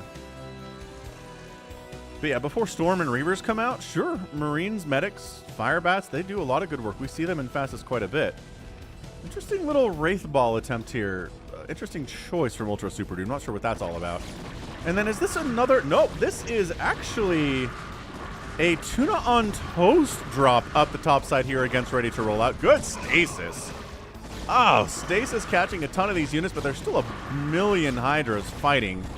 Another good stasis. Forge gets taken down. That probably canceled an upgrade would be my guess.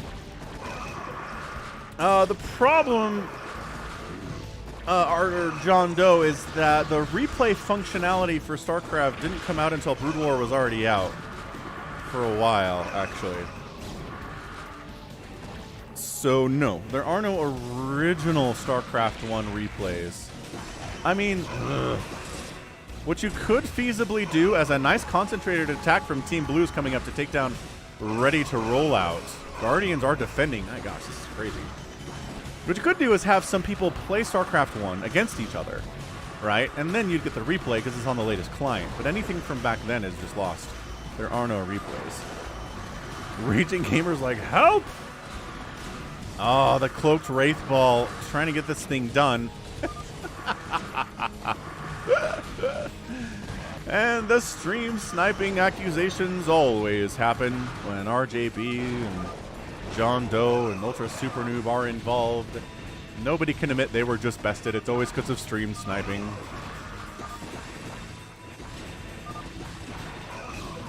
I don't know if this Cloak Wraith Ball is doing a ton of work.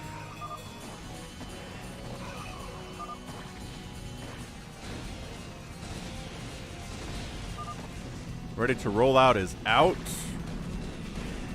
Rhaegar calls the GG.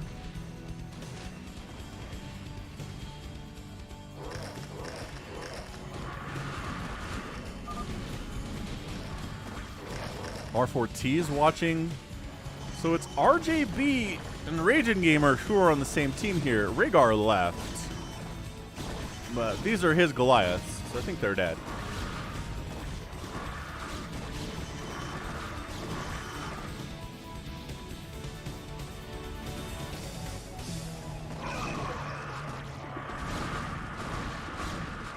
No, the Goliaths are fighting here. Okay. Oh, right. Yeah, no. Is that Rhaegar? I don't know. Whatever. Big Ultra Ling army coming in there, though. I mean, unless RJB can handle... that is a 4-on-1 situation here. I don't think he can.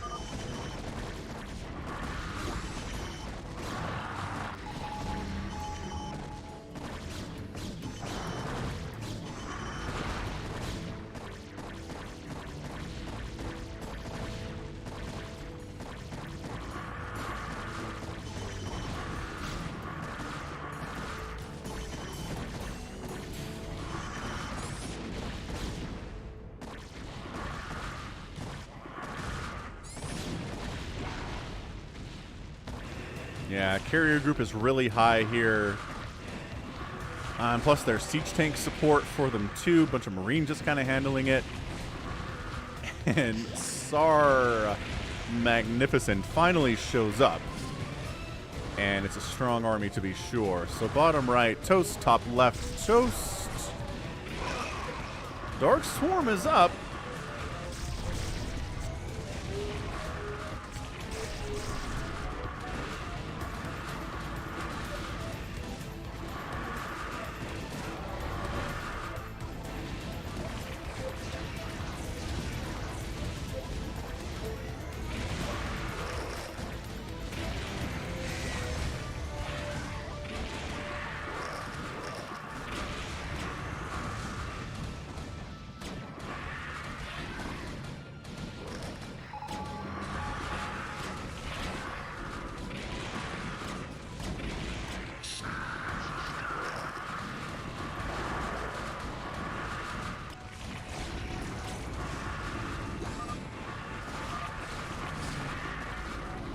And that's your GG. RJB taps out.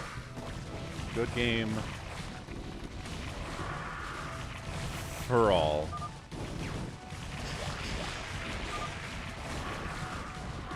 Okay, that was pretty good. I think everybody stayed alive for quite a while. And Rhaegar got killed early, and that made it a little bit difficult to get the win after that.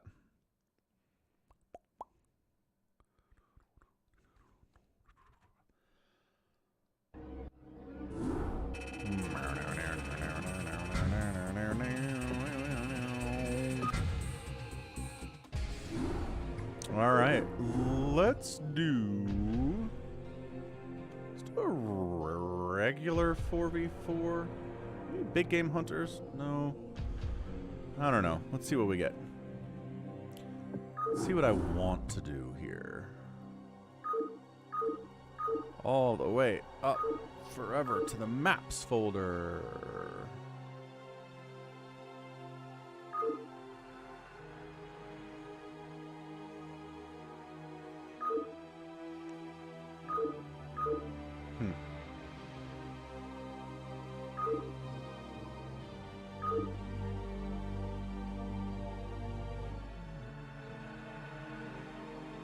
Sure.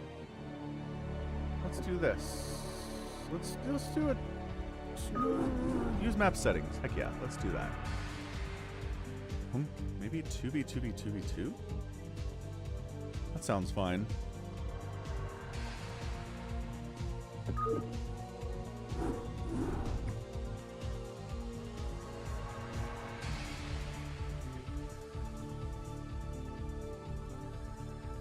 Tennis is in.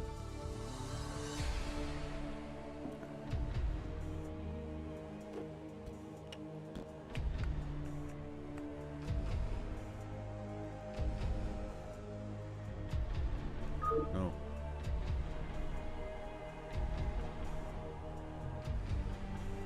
This is a use map settings.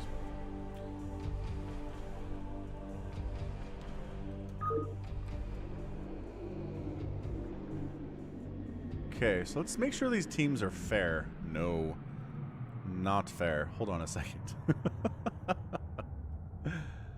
So Rhaegar and Dead Infested, John Doe and Raging Gamer, Africa Tennis. Oh, and R4T. Does R4T want to play?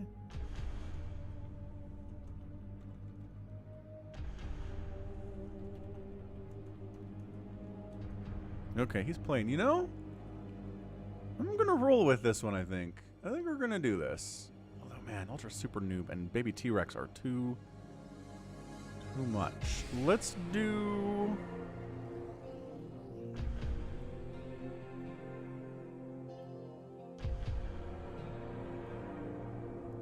I'm going to try to even these teams up a little bit.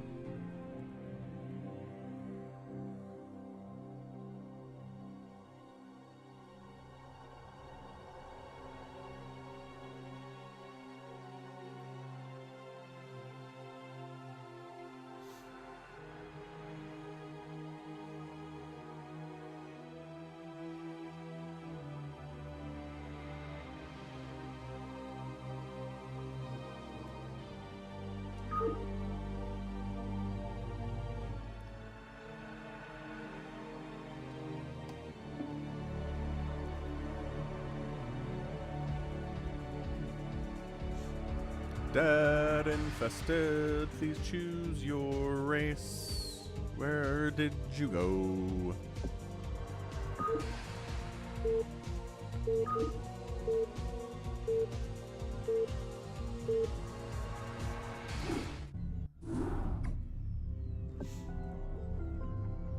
After constant warfare we've been through, we decided to choose a new and shining road, peace.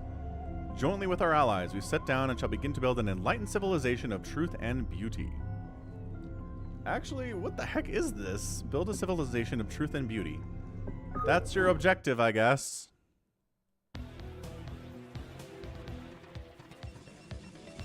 I mean, I assume you work together and then kill everybody else, but, whatever. Alright, so Team 1 up here. We've got John Doe teamed up with Raging Gamer, who's playing Terran. We also have Team 2 represented by Ultra Super Noob and Dead Infested. Team 3 is Baby T-Rex playing Zerg and Rhaegar on the Terran. And then we've got Afghatinus, Protoss team, Afghatinus and R4T working together. So I assume this is just 2v2v2v2. I don't think there's anything else you need to do here other than kill everybody else. Maybe there are some extra special objectives. I don't know. Got expansions in the corners you can take. You've got this center thing you can maybe take.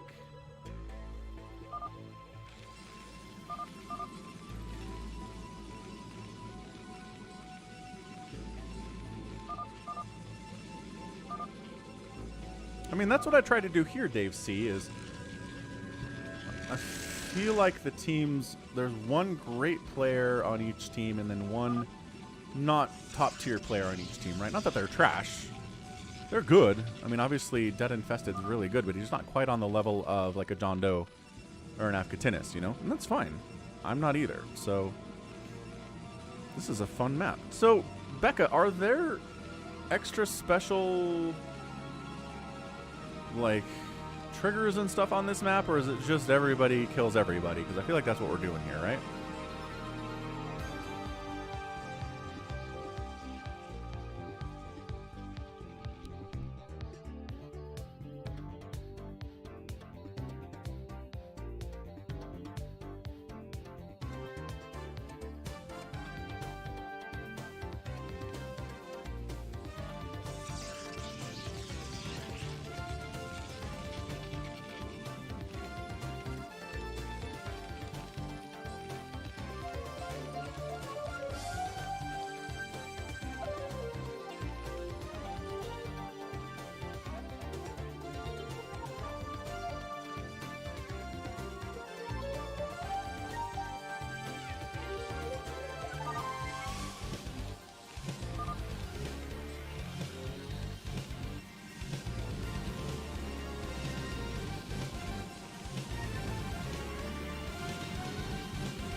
Oh no, there's murderation happening here. Okay.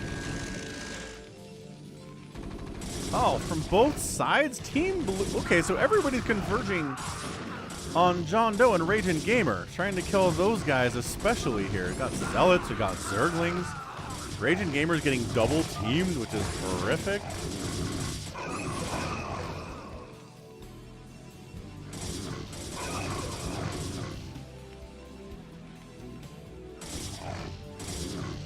Wow.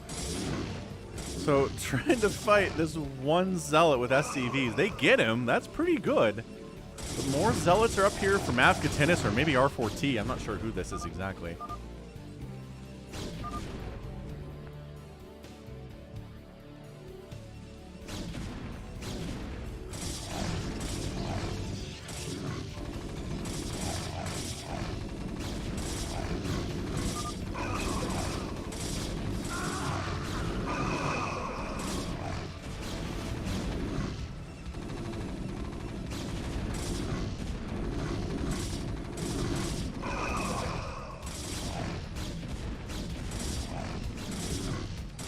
Dude, this Zealot is having a field day in here. Got 6 kills. Team Teal is in a rough spot. I'm just going to state that. Everybody else is pretty much untouched. Nobody seems to have been attacked at all, which is, I mean, good for them. EB's rooting for a baby T-Rex. Sounds good. How's it going, EB? Happy Sunday. Hope it's a good one for you. I mean, you're watching the Brood War stream, so how could it not be a good one for you? Uh-oh. Uh-oh. Little ultra super noob shenanigans here. The DTs are in the house already.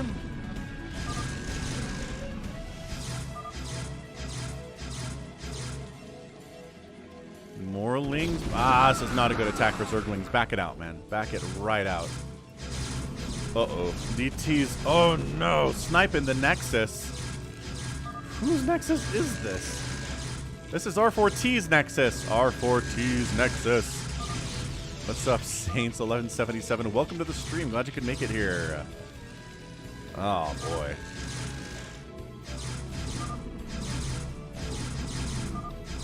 So R4T's dying to Dark Templar.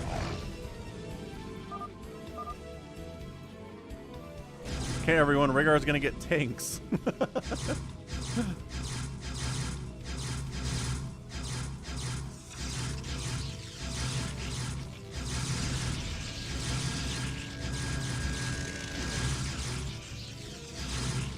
Trying to save him. He does have enough money to rebuild a Nexus.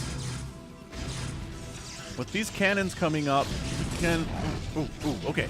I think he's safe to rewarp in a Nexus there. Entirely possible. Entirely possible. So expansion for Zerg. Bottom left. First one of those of the day. But you have to float over the... Do you have to float up here to get it? It looks like you do. I really don't see any... No, there's no ramps leading up to those expansions, so those are islands. Oof. Rough stuff. I know! I love the Zergling puppies. Look how cute they are. Look how happy the Hydralisks are. Ah, it makes me happy. So DTs get out of there. R4T is hurt, but not dead. So nobody's dead, which is great, right? Raging Gamer's alive at 39 supply. Nobody's at 100 supply yet, so 39 is fine by that metric. I like it. We're 8 minutes in. Everyone's alive. Nobody's died. Some people have taken some hits, but they're alive. They're strong.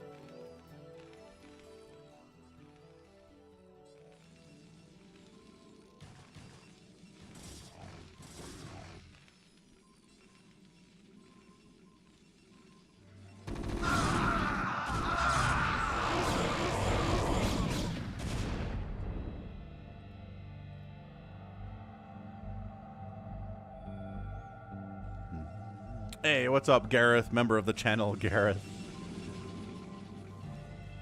DT is trying to sneak around on Team North here a little bit.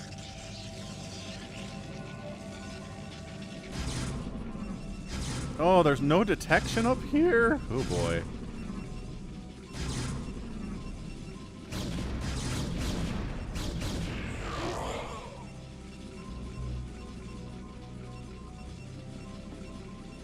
Until there is, because there's an observatory right there. Overlord staring menacingly at this doodad on the grass, I guess. What's up, Pranin? Happy Sunday, dude. I think Team Bottom... I mean, Team Bottom has more than 2 total bases. So that's nice. Baby T-Rex has a second base rolling. Just wondrous and wonderful.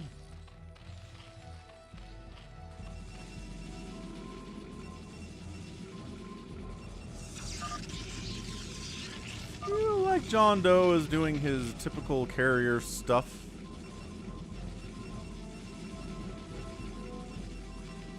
We'll see if that's what he goes for, though. I don't think he has the ability to make carriers yet. No fleet beacon.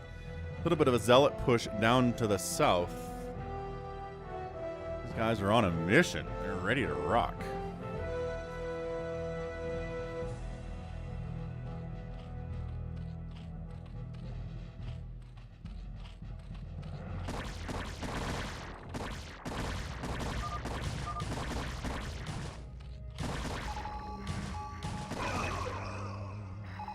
Yeah, Team Bottom hasn't been assaulted by anybody, but really neither has Team Blue. They've had a great time of it. They've got a third base rolling as well. I guess working on it up here is John Doe.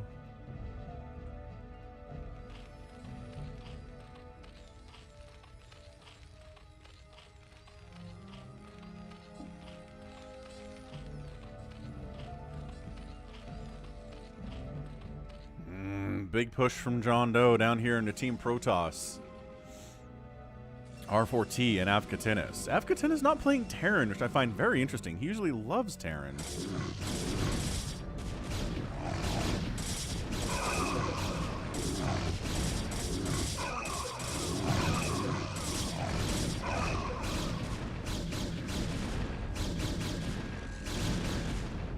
Ah, there is a fleet beacon up. So he's trying to go carriers. I don't know if he has time for that. He's got to basically hold off an attack from Team North altogether, but guess who's gearing up for an attack on Team North at the same time? Oh, this is interesting. I think Team Red's in a huge amount of trouble, but they can be saved if Team Blue assaults. And forces Team Teal to pull back a little bit. Dude, are they going? He's like, wait, there's no army up here. Okay. Dark Swarm, go. They can save Team Red, I think, if they go now. And really? Yeah. Team Teal's like, wait, what? We're getting attacked while we're away? Unfair. See, and then they pull back. See, Dragoon's going away, which means the Zealots get handled. We're going to go someone, says Baby T-Rex. That's a good question, actually. And suddenly, yeah, Raging Gamer's in a tough spot. John Doe's got Dragoons going after, well, there's probes dying here. There's buildings dying everywhere. Two Dragoons trying to come up and save it. But Team Red totally gets spared.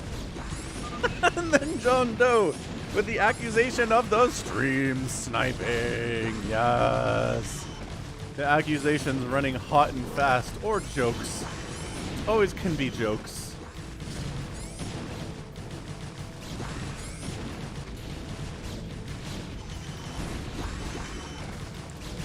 Wow, so they leave their base. They're almost killing Red, and instead, they get destroyed. Absolute insanity. Team Red's alive, and Team Blue dies. The first to be, well, not the first to be aggressive, but you know. John Doe says, you don't have any anti-air down here, do you, Baby T-Rex? Not really. So Baby T-Rex is in trouble. He's got army. He's got drops because he dropped up there. Go drop and save your butt. What is Baby T-Rex doing?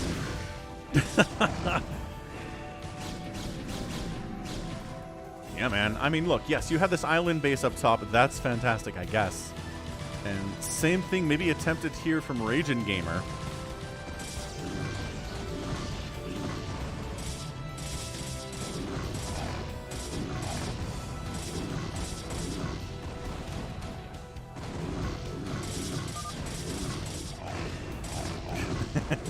Yeah, Dark Swarm Dragoons are pretty powerful, man.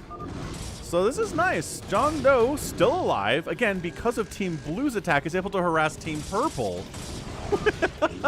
Which is great. That's so funny. So Raging Gamer doesn't have a lot going for him. He had a dropship somewhere. I'm wondering if it died, though. Do we have any yellow on the map? No. No, 0 SCVs, 0 command centers. He's done. John Doe trying to rebuild his civilization as best he can. And look at this, totally wiping out Baby T-Rex's second base. So Baby T-Rex is like, crap. I mean, there's, you know, a few thousand more minerals left on these mineral patches.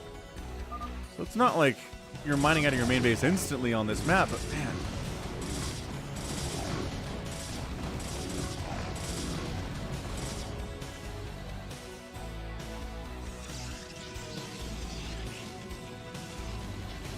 I'd love to see Dead Infested expand down here. Oh, is he doing it? He's thinking about it.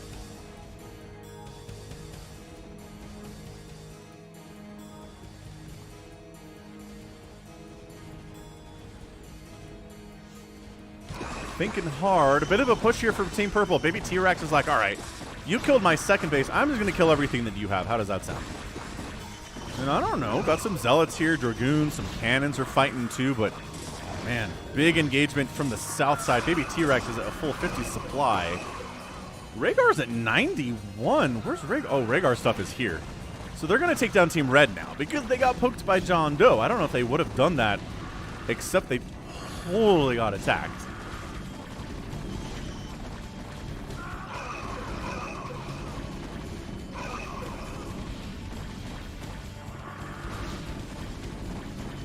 All right, so now is this the death of Team Red is the question. Is this turned into a Team Blue versus Team Purple play for the end of time? This carrier has 0 kills. These carriers doing better. 7 kills, 21 kills. Raging Gamer is voting for Purple to win.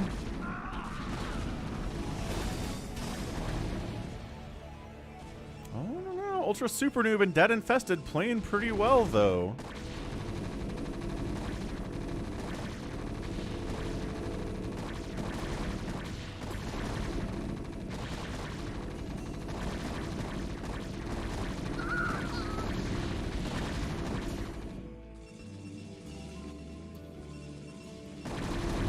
Alright, so Team Red is effectively done. R4T is feeling like this is probably a GG, and he's probably not wrong about that either. We're all on the same page with it. Raging Gamers watching the stream, since I am dead. John Doe also watching the stream as he is dead. Big Reaver hit on Workers is a big oof moment. It definitely is. Oh, taking center. Is this also island? Yeah, it's an island center base with some Bengalasses here. Oh, they make the sounds.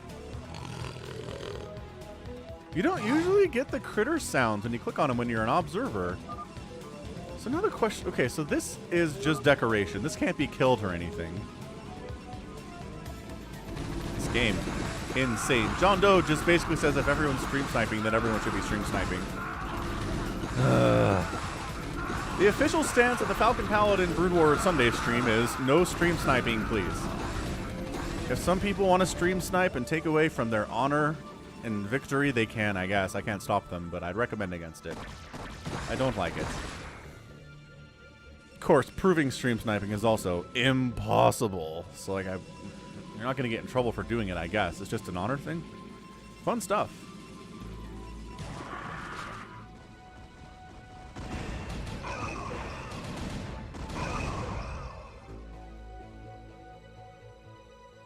Interesting. Why are the thrusters on this carrier but not this one? Neither of them are going. This one's hovering around? So this one's hovering circly. It's got thrusters on. The up and down hovering carriers don't have thrusters on. That's an interesting... weird difference we're seeing here, huh? Seeing when they're moving, yeah, thrusters up. I don't know what that was. I'm very confused by it. So who has the most stuff? About a maxed out army combined here, Ultra Super Noob and Dead Infested. Baby T-Rex and Rhaegar about 170 supply. Oh, free Defilers though. Oh yeah, free Defilers for sure. So Dark Swarm's the heck out of it. But then there's not enough Lings to really do much here at all.